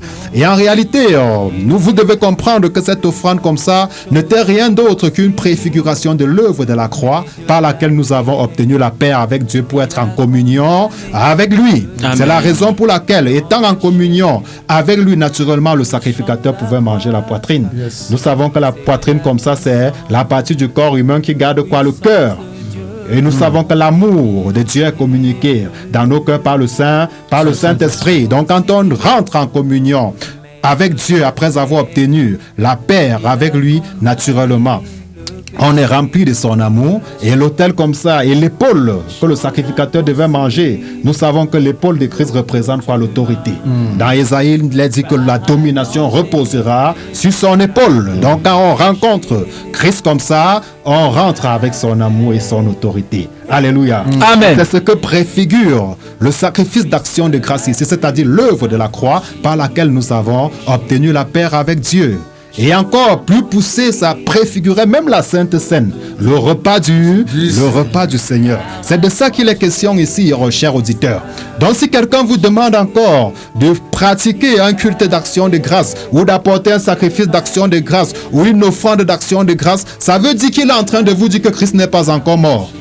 Ça veut dire qu'il est en train de vous dire qu'il faut que Christ aille encore à la croix. Parce que c'est de ça qu'il est question ici. Si quelqu'un vous demande encore de participer à un culte d'action de grâce, il est en train de vous dire que Christ n'est pas encore mort et vous n'avez pas encore la paix avec Dieu. C'est de ça qu'il est question ici, chers auditeurs. Oui, je sais que plusieurs questions sont en train de trottiner dans vos esprits, mais prenez votre mal en patience. Nous allons examiner cela terre à terre. Mon frère Romain, est-ce que tu as entendu parler de culte d'action de grâce? Peut-être autrefois, toi aussi, tu pratiquais cela. Bon, je rends grâce au Seigneur qui m'a préservé aussi de ces choses-là, quoique je suis passé par ces milieux-là. Mais le Seigneur m'en a préservé, mais j'en ai quand même vu. Autant que je suis là, voir des personnes qui viennent dire que tu vois une fête, peut-être une famille, jusqu'au point où on sorte même des tissus pour coudre des habits. Tu demandes que c'est quoi, on dit que c'est le sacrifice, c'est quoi le sacrifice? C'est le culte d'action de grâce. Voilà le culte d'action de grâce. Et lorsque tu parcours, tu vas voir même quelqu'un qui peut-être n'a jamais été dans ce milieu-là, il n'a jamais été à l'église, disons. Mais à un moment, tu vas voir en fin d'année, il va dire réunir toute sa famille, on va aller à l'église pour rendre le culte, pour faire le culte d'action de grâce. Moi, je me pose la question quand même. Et quand on vient, il y a des pasteurs, des prêtres comme ça là qui acceptent et donnent. En fait, quand tu regardes, tu comprends clairement que ce n'est qu'un business que les hommes sont en train de faire. Mais je vais aller quelque part déjà dans les Saintes Écritures pour lire d'abord premièrement un passage, mes frères, pour que nous voyons clairement en d'autres thèmes. Je vais commencer par citer d'abord Philippiens au chapitre 4. Philippiens chapitre 4, le verset 6 nous dit clairement que ne vous inquiétez de rien, mais en toute chose faites connaître vos besoins à Dieu par des prières, des supplications avec action de grâce. Oui, mon frère, là justement, tu as embrayé où nous étions en train de partir et je rends grâce à l'Esprit de Dieu qui nous conduit dans cette voie. Donc là-bas, comme ça, la Bible parle des prières avec action de grâce. Donc ça veut dire, selon le contexte, que si en réalité, je fais une prière, après je dois organiser un culte d'action de grâce, mon frère, parce que je ne comprends pas. En réalité, c'est là où je devrais en venir. Je vais en venir à ce niveau-là. J'ai dit que, comme j'étais en train de dire, nous voyons déjà premièrement l'action de grâce, tout se centralise, tout est centralisé sur Christ, la personne du Seigneur Jésus-Christ. C'est sur lui que tout est centralisé. Donc que ce soit l'action de grâce, quoi qu'il en soit, tout ça se centralise sur le Seigneur Jésus. Maintenant, le reste se retrouve donc au niveau de la pratique de ce qui se passe en milieu chrétien, ou dans ce milieu dit église aujourd'hui, ce qui est en train de se passer dedans. Et donc, nous interpellons toute personne qui se trouve dans ce milieu-là de sortir et de revenir à la raison, et de revenir vers Christ. Mon frère Romain, attends, il faudrait que tu expliques vraiment. Il ne faudrait pas que tu détournes nos auditeurs ici. Je ne suis pas en train de les détourner. Oui, je vais prendre un passage pour que tu expliques. Le frère Boris doit nous lire 1 Corinthiens 10, verset 30. Je suis dedans. Tu dois jumeler pour bien expliquer. Je suis dans ces deux passages. Aux auditeurs, parce qu'il faudrait que tu soutiennes tout ce que tu dis. Amen. Par la parole du Seigneur. Amen. Oui, chers auditeurs, c'est votre émission, La Trompette sonne, sur la 94.0, Dunamis FMM. Oui, 1 Corinthiens 10, verset 30, mon bien. 1 Corinthiens 10, verset 30. Oui. Si je mange avec action de grâce, pourquoi serais-je blâmé au sujet d'une chose dont je rends grâce? Oui, donc ça veut dire que quoi, frère Romain? Si je comprends bien, est-ce que ici, si je mange avec action de grâce, est-ce que si j'arrive chez toi, par exemple, tu me sers un bon plat de nourriture, je dois d'abord aller faire un culte d'action de grâce avant de venir manger? C'est la question que je pose, frère.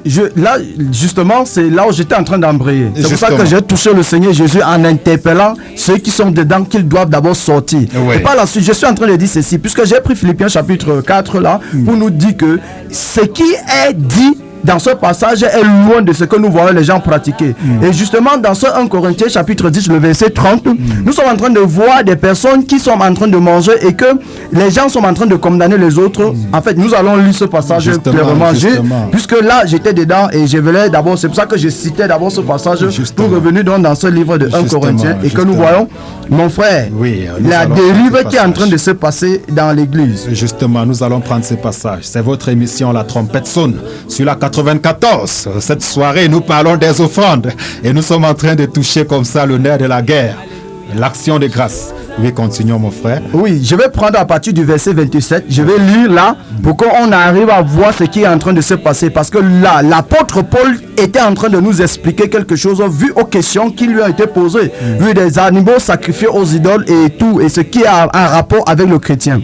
Et alors, nous allons voir que si un non-croyant vous invite et que vous vouliez aller manger de tout ce qu'on vous présentera sans vous enquérir de rien par motif de conscience, c'est-à-dire sans demander que ça soit d'où.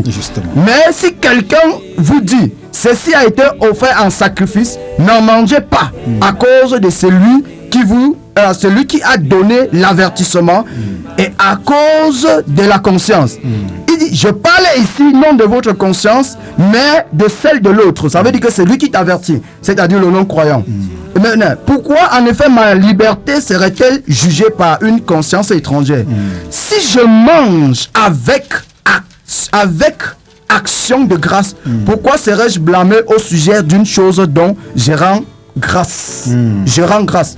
Je vais lire encore notre passage par la suite dans ce livre de Hébreux chapitre 13, le verset 15 nous dit: par lui nous offrons sans cesse à Dieu un sacrifice de louange, c'est-à-dire le fruit de nos lèvres qui confesse son nom. Amen. En réalité, mon frère, c'est qu'on est en train de parler d'action de grâce dans ce passage-ci.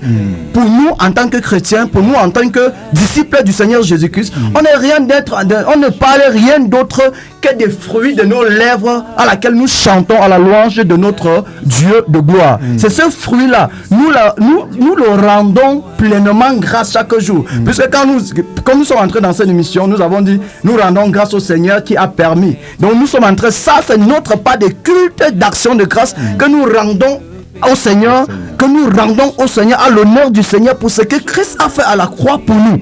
C'est justement ça qu'on appelle action de grâce. Amen. C'est ça, cette action de grâce que nous, aujourd'hui, nous devons mener. Cette action de grâce, nous devons mener pour la cause de ce que Christ a fait à la croix pour nous. Donc en réalité, les gens qui disent aujourd'hui que je m'en vais rendre des cultes d'action de grâce dans l'église, dans telle église, ils sont juste dans l'erreur et ils ont en réalité été déviés par des personnes qui veulent nourrir leur ventre. Mais ce soit par la grâce du Seigneur, nous ne vous haïssons pas, c'est par amour que nous faisons sur ces antennes pour vous dire, vous avez été grandement dans l'erreur et vous devez quitter de ces erreurs-là pour revenir à la raison. L'action de grâce, en réalité, ce sont tes lèvres que tu chantes le Seigneur, si réellement. C'est pour cela que ce domaine est très vaste, mon frère Alphonse. Ce domaine, il faut toucher les paramètres. Par exemple, pour qu'on arrive à rendre action de grâce, nous avons touché l'offrande, on a touché le sacrifice, on a touché toutes ces choses-ci là. Dans Romains chapitre 12, le premier verset, il dit, je vous exhorte donc, frères, par les compassions de Dieu, à offrir votre corps comme sacrifice. Voilà où on en vient. Si déjà, premièrement, le corps doit être offert au Seigneur. L'offrande que le chrétien, c'est son corps. Et puis lorsque ton corps est offert, l'action de grâce, ça sonne naturellement. Tu chantes son nom naturellement. Amen. Tu chantes sa gloire naturellement. Amen. Parce que ton corps est premièrement offert au Seigneur comme sacrifice. Et c'est ça que le Seigneur, en réalité, demande à ses enfants aujourd'hui. Ou encore, c'est ça qui devrait être notre pas de culte agréable, raisonnable. Amen. Le culte qui est à l'honneur du Seigneur Jésus-Christ, c'est notre corps. Amen. Mais curieusement, mon frère Alphonse, curieusement, nous nous rendons compte qu'aujourd'hui, lorsque nous touchons l'affaire de corps, beaucoup vont dire que non, Dieu c'est le cœur, Dieu c'est le cœur. Si Dieu c'est le cœur, comment est-ce que le cœur qui est donc ce Dieu-là peut être dans un corps sale, dans un corps qui est rempli d'impureté, d'impudicité, de débauche, dans un corps. Mais pourtant, Dieu dit, offre ton corps. Et dans 1 Corinthiens chapitre 3, le verset 16, l'Écriture déclare que votre corps est le temple du Saint-Esprit. Si le corps est le temple du Saint-Esprit, nous devons donc le garder saint. Car c'est de cette sainteté que doit émaner les véritables actions de grâce à l'honneur du Seigneur Jésus. Amen. Qui a souffert la croix pour ses brebis. Amen. Que Dieu te bénisse grandement, mon frère Romain. Amen, mon Bon, frère. si je peux résumer pour nos auditeurs par rapport à ce que tu as touché là, nous allons encore lire d'autres versets. Ça veut dire que l'action de grâce comme ça, à l'aide de l'esprit, a à voir avec la prière et la parole sur les aliments, par exemple. Parce que, par exemple, dans le livre de Timothée, l'apôtre Pierre doit dire qu'il doit venir des faux docteurs qui vont prescrire de ne pas manger d'aliments, alors que Dieu a prescrit qu'on les mange avec action de grâce. avec action de grâce. Ça ne veut pas dire, si on prend la compréhension de plusieurs pasteurs là d'ailleurs, ça ne veut pas dire que si on pose un bon plat de nourriture devant moi, je m'en vais d'abord organiser un culte d'action de grâce avant de manger. L'action de grâce a à voir avec la prière. Et également, quand on lit par exemple 1 Corinthiens 14, verset 17, quand la Bible parle du parler en langue, ce qu'on chabote, blablabla, dehors et autres, nous aurons le temps d'y revenir.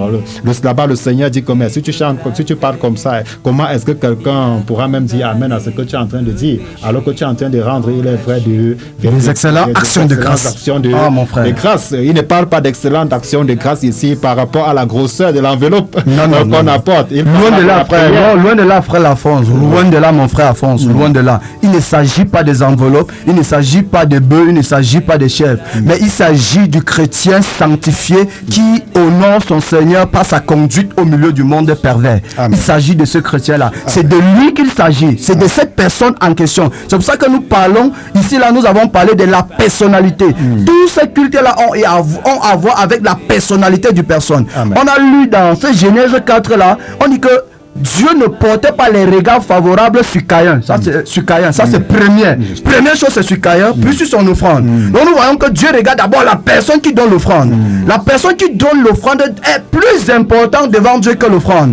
Vous voyez? C'est pour cette raison que l'autel doit être sanctifié. L'autel doit être purifié. L'autel doit être honoré. Et l'autel, c'est toi, c'est moi. Amen. C'est ça, cet autel-là. Et c'est sur ça, c'est pour ça que nous devons nous garder sans tâche ni rien de semblable. Nous devons être éloignés du péché, éloignés de tout ce qui souille notre chair, éloignés de tout ce qui souille notre âme et notre esprit, et de se livrer totalement et entièrement au Seigneur Jésus. C'est pour cette raison que nous appelons à la séparation totale avec le monde. Amen. Tout à l'heure, on a parlé de 1 Jean chapitre 2, le verset qui dit que N'aimez point le monde. n'aimez pas le monde, ni ce qui est dans le monde. Car ce qui est dans le monde, c'est quoi? La convoitise des yeux, la convoitise de la chair, l'orgueil de la vie. C'est ça, et nous voyons tous les chrétiens qui s'y livrent là-bas. Mais pourtant, ici, là, c'est la circoncision entre le monde et le peuple saint. Ils doivent être entièrement séparés pour se tourner et être saints, comme Dieu a demandé. Soyez saints, comme moi-même je suis saint, mon Que bien-aimé. Dieu te frère. bénisse, mon bien-aimé. Amen. Oui, mon frère Boris, parlant toujours d'action de grâce, je constate que dans le livre de Colossiens chapitre 3 verset 17, il a dit: et quoi que vous fassiez en parole ou en œuvre, faites tout au nom du Seigneur Jésus, en rendant par lui des actions de grâce à Dieu le Père. Est-ce qu'il est question d'organiser une cérémonie, mon frère, pour rendre grâce à Dieu? Pas du tout, mon frère. En fait, avec ces différents passages que nous avons cités, n'est-ce pas, dans le Nouveau Testament, on se rend compte que ce qui est présenté aujourd'hui comme étant culte d'action de grâce, n'est-ce pas, il y a une confusion, n'est-ce pas, au sujet de l'action de grâce qui a été faite, n'est-ce pas, dans l'Ancienne Alliance et l'action de grâce d'aujourd'hui. Parce que lorsque Colossiens chapitre 3, le verset 17 là, dit qu'il faut rendre avec des actions de grâce, n'est-ce pas, à Dieu, des actions de grâce à Dieu. Il ne s'agit pas, n'est-ce pas, d'un culte qu'on organise. Avec ces différents passages qu'on a cités tout à l'heure, on voit tout simplement, il s'agit, n'est-ce pas, de la parole prononcée, n'est-ce pas, ou encore de la prière qui est faite, n'est-ce pas, à Dieu notre Père. Amen, amen. Oui, que Dieu te bénisse grandement, mon bien-aimé frère Boris, pour cette parole. Donc, chers auditeurs, vous comprenez donc à suffisance, nous n'avons pas parlé de nos pensées ou de nos intentions. Vous comprenez donc à suffisance que si un pasteur vous dit qu'à telle période, on doit organiser un grand culte d'action de grâce, il est en train de crucifier Christ pour sa part. Oui, chers auditeurs, il est en train de vous dire que l'œuvre de Christ n'a pas été accomplie à la croix. Il est en train de dire qu'il faut que Christ meure encore pour que vous ayez la paix avec Dieu.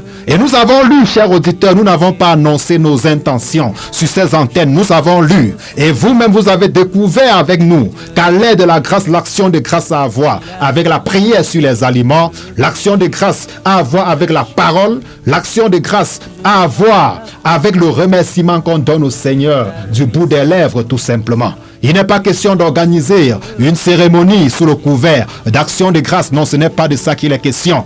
Oui, chers auditeurs, nous avons examiné ensemble. Nous avons lu ensemble. De quel côté vous tenez-vous maintenant?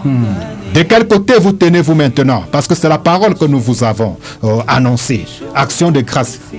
Les aliments, action de grâce, ça a à voir avec la prière. Tout simplement. Pas question d'organiser une cérémonie sous couvert de l'action de grâce. Et chose curieuse, quand on organise ces actions de grâce, on va vous demander d'apporter une offrande qui vous fait mal. On vous dit que non, c'est pour remercier Dieu pour ce qu'il a fait dans votre vie. Et pour remercier Dieu pour ce qu'il a fait dans votre vie, on vous impose ce que vous allez apporter.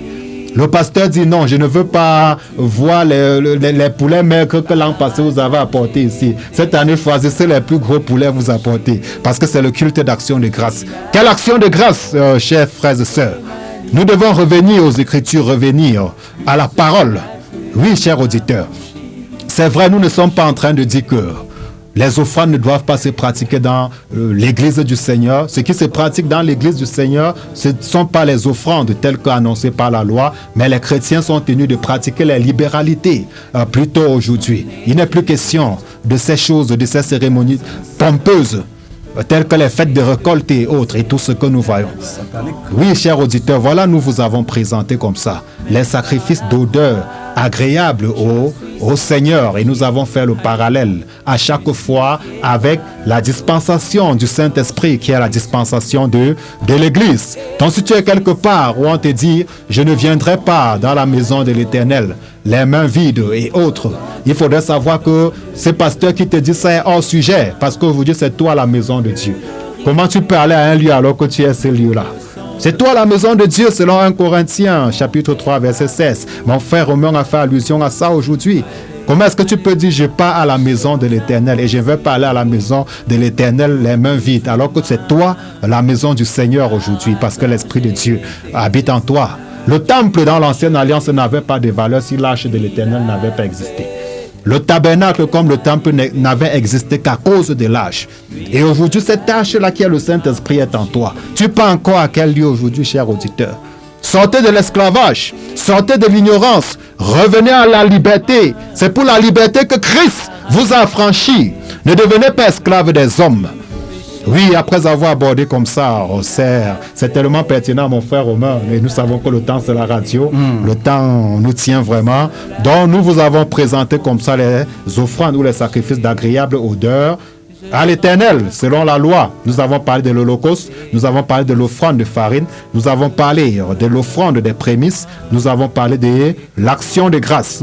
Maintenant, il existe deux autres types d'offrandes ou de sacrifices qui n'étaient pas d'odeur agréable au Seigneur. Pourquoi? Parce que ceci était fait pour réparer le péché.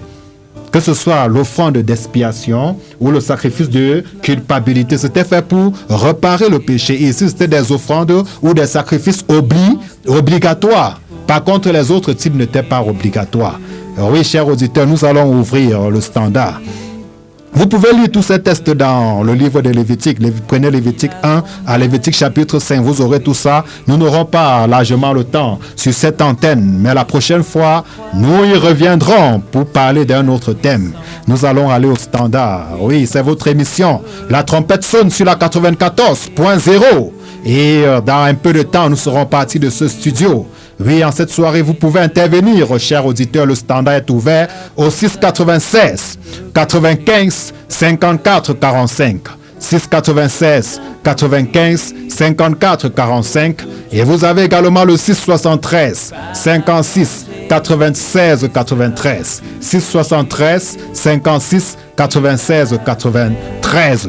Oui, mon frère, je ne sais pas s'il y a des messages. Oui, pas de messages. Nous allons continuer. Nous allons continuer en attendant que les auditeurs qui veulent intervenir puissent intervenir. Nous allons prendre comme ça les sacrifices qui n'étaient pas d'odeur agréable au Seigneur, mais qui étaient des offrandes ou des sacrifices obligatoires, parce que ça avait pour but comme ça de réparer le péché. Ça avait pour but de réparer le péché. Et alors que mon frère Boris est en train de parcourir comme ça le téléphone, oui mon frère Boris, je t'ai pris de nous lire comme ça dans Lévitique chapitre 4. Lévitique, le chapitre 4, à partir du premier verset. Je lis au nom du Seigneur Jésus.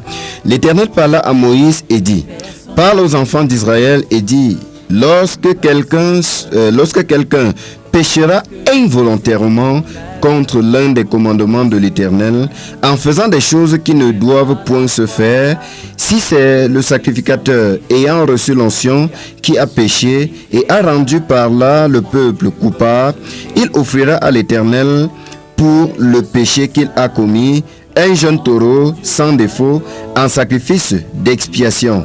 Il amènera le taureau à l'entrée de la tente d'assignation devant l'Éternel et il posera sa main sur la tête du taureau qu'il égorgera devant l'Éternel. Le sacrificateur ayant reçu l'onction prendra du sang du taureau et l'apportera dans la tente d'assignation. Il trempera son doigt dans le sang et il en fera 7 fois l'aspersion devant l'Éternel en face du voile du sanctuaire.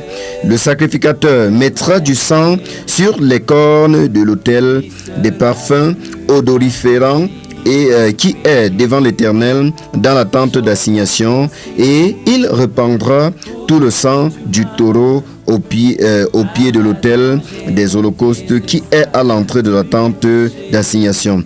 Il enlèvera toute la graisse du taureau expiatoire, la graisse qui couvre les entrailles et toute celle qui y est attachée, les 2 rognons et la graisse qui les entoure, qui couvre les flancs et le grand lobe du foie qu'il détachera près des rognons.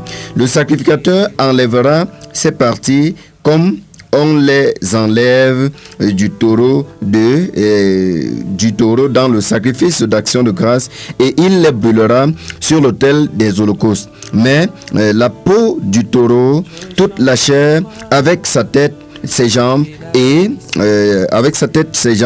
ses entrailles et ses excréments, le taureau entier, il l'emportera hors du camp dans un lieu pur où l'on jette, n'est-ce pas, les cendres, et il brûlera au feu sur du bois, et il brûlera au feu sur du bois. C'est sur le tas, n'est-ce pas, de cendres qu'il sera brûlé. Donc, c'est sur le tas de cendres qu'il sera brûlé. Verset 13.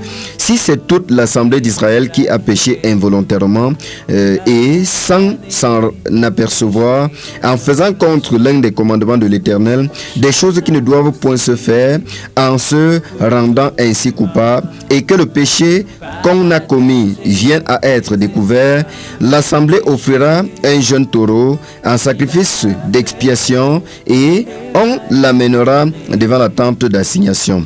Les anciens d'Israël poseront leurs mains sur la tête du taureau devant l'Éternel et on égorgera le taureau devant l'Éternel. Le sacrificateur ayant reçu l'onction apportera du sang du taureau dans la tente d'assignation. Il trempera son doigt dans le sang et il en fera 7 fois l'aspersion devant l'Éternel en face du voile. Il mettra du sang sur les cornes de l'autel qui est devant l'Éternel dans la tente d'assignation et il répandra tout le sang au pied de l'autel des holocaustes qui est à l'entrée, n'est-ce pas, de la tente d'assignation. Il enlèvera toute la graisse du taureau et il la brûlera sur l'autel.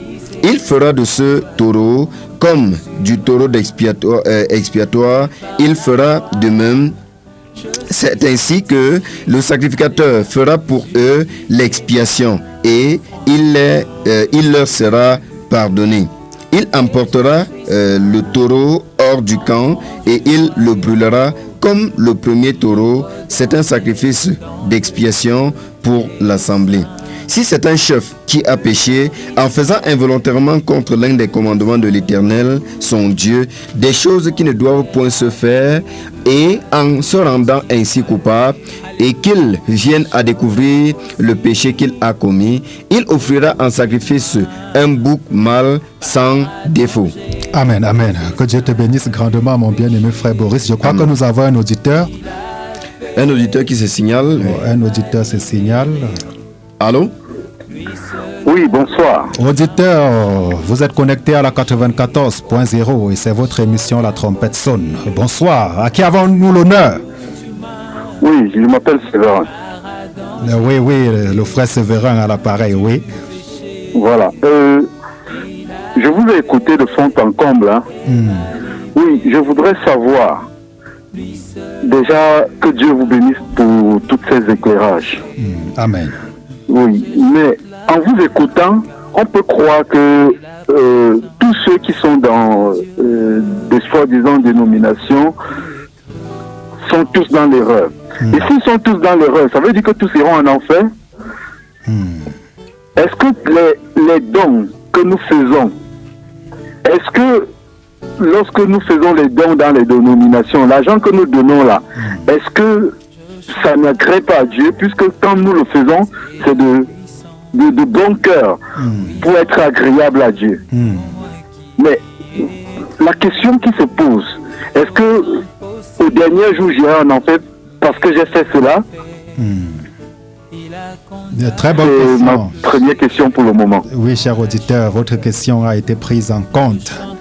Oui, merci pour votre intervention en cette soirée. Vous pouvez faire comme le frère Séverin au 696 95 54 45. 696 95 54 45 ou encore le 673 56 96 93. 673 56 96 93. Oui, en attendant l'intervention des autres auditeurs, tu peux y répondre à la question du frère Séverin, mon frère Romain. Mon frère Séverin demande à savoir que tous ceux qui sont dans ces systèmes-là dénominationnels, oui, ceux qui sont dans ce système qui pratiquent, qui pratiquent, donnent l'offrande, parce que les personnes donnent des offrandes qui leur coûtent cher. On voit des personnes qui vendent même le titre foncier de leur maison pour aller donner. On voit des mamans qui portent la scolarité des enfants pour aller donner. On voit des mamans qui prennent la ration, par exemple, que leur mari leur a laissée pour la maison pour un an, aller donner. Ils demandent, est-ce que Dieu doit rester indifférent face à cela, face à ces sacrifices que ces personnes consentissent, mon frère? Je veux que nous lisons un passage, Matthieu chapitre 23. Matthieu chapitre 23, oui, mon frère. Votre émission La Trompette sonne sur la 94.0. Nous lisons le passage. Comme ça. Je lis le passage, il n'y a pas d'interprétation, il n'y a pas de... Nous lisons le passage. Oui, simplement, mon frère, oui. Verset 6, mon frère, dit quoi déjà? Matthieu chapitre 23, le verset 6 dit: ils aiment la première place dans les festins. Bon, si nous prenons au premier verset jusqu'à 6 là, pour voir de qui il oui, s'agit. pour situer le contexte, justement. Matthieu chapitre 23 et le premier verset. Alors, Jésus parlant à la foule et à ses disciples dit: les scribes et les pharisiens sont assis dans la chaire de Moïse. Faites donc et observez tout ce qu'ils vous disent. Mais n'agissez pas selon leurs œuvres, car ils disent et ne font pas. Ils lient des fardeaux pesants et les mettent sur les épaules des hommes, mais ils ne veulent pas les remuer du doigt. Verset 5. Ils font toutes leurs actions pour être vus des hommes. Ainsi, ils portent de larges phylactères et ils ont de longues franges à leurs vêtements. Ils aiment la première place dans les festins et les premiers sièges dans les synagogues. Amen. Lisons le verset 13, mon frère. Le verset 13, il est écrit: malheur à vous, scribes et pharisiens hypocrites, parce que vous fermez aux hommes le royaume des cieux et vous n'y entrez pas vous-même. Oui, et vous... 15. Oui, et vous n'y entrez pas vous-même. Verset 15. Malheur à vous, scribes et pharisiens hypocrites, parce que vous courez la mer et la terre pour faire un prosélyte, et quand il est devenu, vous en faites un fils de la géhenne 2 fois plus que vous. Mon frère Alphonse, oui. est-ce que nous avons une interprétation à donner à ce passage-ci là? Parce que puisque nous parlons du système dénominationnel, je veux dire du système dénominationnel, oui. Oui, dénominationnel. Oui. Voilà, tu sais, ce n'est pas notre patois. On se Justement. débrouille. Oui, nous parlons donc de ce système-là et le frère pose la question à savoir, tous ceux, imaginez, il dit tous ceux qui sont dans ce système-là, qui donnent les offrandes et tout, que si au dernier jour, iront-ils en enfer ou iront-ils au paradis? Donc prenons dans sa main. Ce passage nous répond clairement. Parce que nous voyons des pharisiens à notre époque, nous voyons des scribes à notre époque, et tous ces gens-là, on dit qu'ils coûtaient mais pour faire quoi? Des prosélytes. C'est-à-dire des faits de quoi? Des convertis. Ils cherchaient quoi? Des brebis. Et puis on dit que quand ils sont devenus, ils deviennent quoi, frère? Deux fois pire. Dieu fait condamnable que ceux-là. C'est pour cette raison que nous interpellons tous les enfants de Dieu qui sont dans cet enclos-là qu'ils doivent sortir. Amen. Parce que le Seigneur dit, mes frères, je vais lire.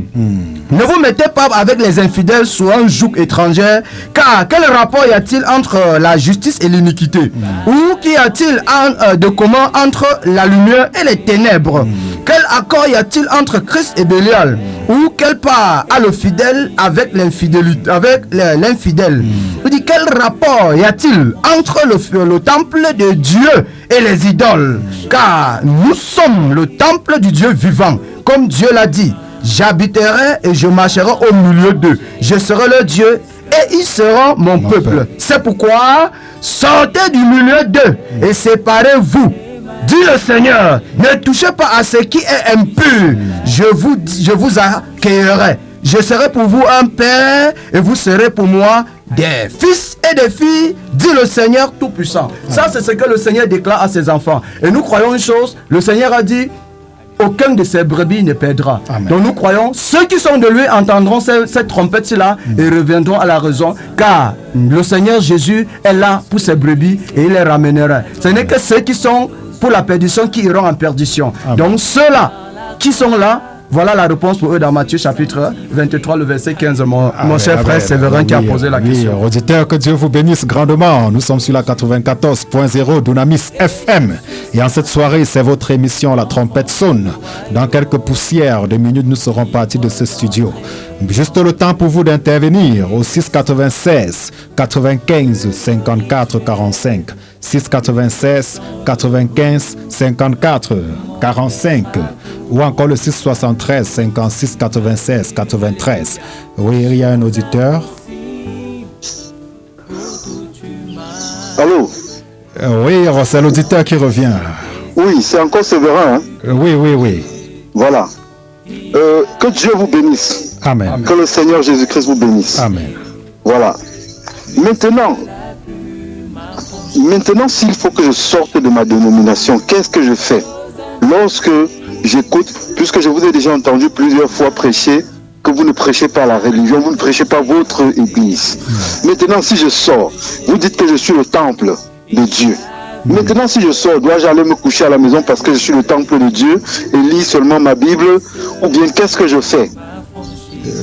Oui, le frère Romain doit simplement lire le deuxième volet de ce verset qu'il a pris. Le Seigneur déclare, Oui. il dit, vous êtes le temple de Dieu, du Dieu vivant, comme Dieu l'a dit. Oui. J'habiterai et je marcherai au milieu d'eux. Je serai leur Dieu et ils seront mon peuple. C'est pourquoi sortez du milieu d'eux. Séparez-vous, dit le Seigneur, ne touchez pas à ce qui est impur et je. On n'a pas dit que et les prédicateurs vous accueilleront. Amen.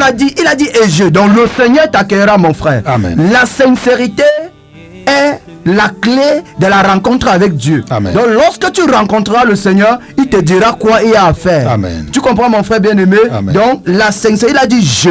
Donc si tu es sincère en cherchant le Seigneur, il te orientera et te donnera. Moi j'ai été victime, aujourd'hui je suis avec mon frère Alphonse. Amen. Je suis avec mon frère Boris. Amen. Je suis avec mon frère Yannick ici. Amen. Parce que le Seigneur m'a accordé la grâce de rencontrer mes frères. Donc Amen. nous nous exhortons, nous nous édifions Amen. ensemble. Amen. Parce que nous tenons le même langage Amen. et nous avons les mêmes visions. Amen. Et c'est la vision de Christ. Amen. C'est pour cette raison que le Seigneur a dit il accueille. Amen. Donc nous ne pouvons rester que dans ce cadre-là. Amen. Que le Seigneur te bénisse, mon Amen, cher auditeur. amen. Ça veut dire quoi? Ça veut dire nous ne venons pas ici vous demander de sortir pour aller ailleurs ou nous suivre. Ce n'est pas ça notre message. Sortez pour aller vers le Seigneur et c'est lui qui saura quoi faire par la suite. Que Dieu vous bénisse grandement. Nous ne prêchons pas une dénomination ou un dogme. Vous savez, mes frères, la radio c'est le temps. Et le temps qui nous était imparti en cette soirée comme ça est déjà à son thème. À moins qu'il y ait un SMS. Oui, pas d'SMS. Nous allons comme ça tout simplement mettre la clé sur le paillasson. En cette soirée, c'est le train de votre émission comme ça qui a pris son départ et qui est entré en gare. Par la suite, et nous sommes rendus comme ça à la fin de cette émission. Juste un mot comme ça, mon frère Romain, en quelques minutes, en quelques secondes. En quelques secondes. Oui. Déjà, je vais dire, le Seigneur déclare, cherchez-moi et je me laisserai trouver si vous me cherchez de tout votre cœur. Donc le secret, c'est de chercher le Seigneur de tout son cœur. Si tu as été touché par le message, prie le Seigneur et le Seigneur t'orientera de là où tu pourras faire, ou encore il t'orientera à faire ce que tu dois normalement faire en tant que disciple. Que le Seigneur vous bénisse. Amen. Une dernière parole, mon frère Boris, pour nos auditeurs en cette soirée. Une dernière parole pour nos auditeurs. Tout simplement, vous avez compris, parce que n'oubliez pas, nous parlions de l'adoration et l'offrande également fait partie de l'adoration, mais sauf que il va falloir faire selon le Seigneur et non faire comme bon nous semble. Que le Seigneur vous bénisse, vous qui avez écouté cette émission. Amen, amen. Que Dieu vous bénisse, mon frère Yannick. Oui, mon cher frère, dans ce livre de Actes chapitre 2, le dernier verset, le Seigneur Jésus dit que le Saint-Esprit augmentait à l'église tous ceux qui étaient sauvés. Donc, c'est lui qui a la charge d'augmenter dans l'église. Amen. Que le Seigneur nous bénisse encore abondamment et Amen. qui nous aide à avancer avec lui selon sa grâce. Amen. Que Dieu vous bénisse abondamment cette soirée. C'était votre émission La Trompette sonne. Nous saluons comme ça tous les auditeurs qui nous ont écoutés, tous les frères et sœurs qui nous ont écoutés dans cette région et même en dehors de cette région. Et nous allons saluer comme ça la conseillère technique principale de cette émission. J'ai nommé Mama Sarah qui se fera la part belle comme ça de manipuler cette émission avec les doigts d'or pour retransmettre cela pour nos frères de l'extérieur. Que Dieu te bénisse grandement, Mama Sarah, pour tout le travail que tu as bas dans la vigne du Seigneur. La technique était assurée par le grand technicien, l'homme qui maîtrise la situation, Emeran Takam, et également le serviteur de Dieu, le docteur Moïse Kanke, était au contrôle de cette émission pour se rassurer que tous les petits plats sont mis dans les grands pour le bon déroulement. Et par la grâce de Dieu, tout s'est bien passé. Reprenons-nous samedi prochain lorsqu'il sera 16h sur ces mêmes antennes. Et nous vous promettons, nous allons parler de l'idolâtrie. Samedi, donc soyez connectés, chers auditeurs. Nous allons parler de l'idolâtrie parce que l'idolâtrie rentre dans la fausse adoration que nous décrions justement. Shalom, shalom, shalom. Je ne sais pas si la technique doit permettre. Nous sommes partis. À la prochaine, à la prochaine, à la prochaine. Même s'il y a un auditeur, vous pouvez continuer à envoyer vos SMS, même en off, poser vos questions et nous les traiterons sur ces antennes. Que Dieu vous bénisse grandement et qu'il bénisse toute la région de l'Ouest et ainsi que tout le Cameroun. Shalom, shalom. M'affranchir du péché. Alléluia. Partout, écoutez et faites écouter Dunamis FM et recevez la vie.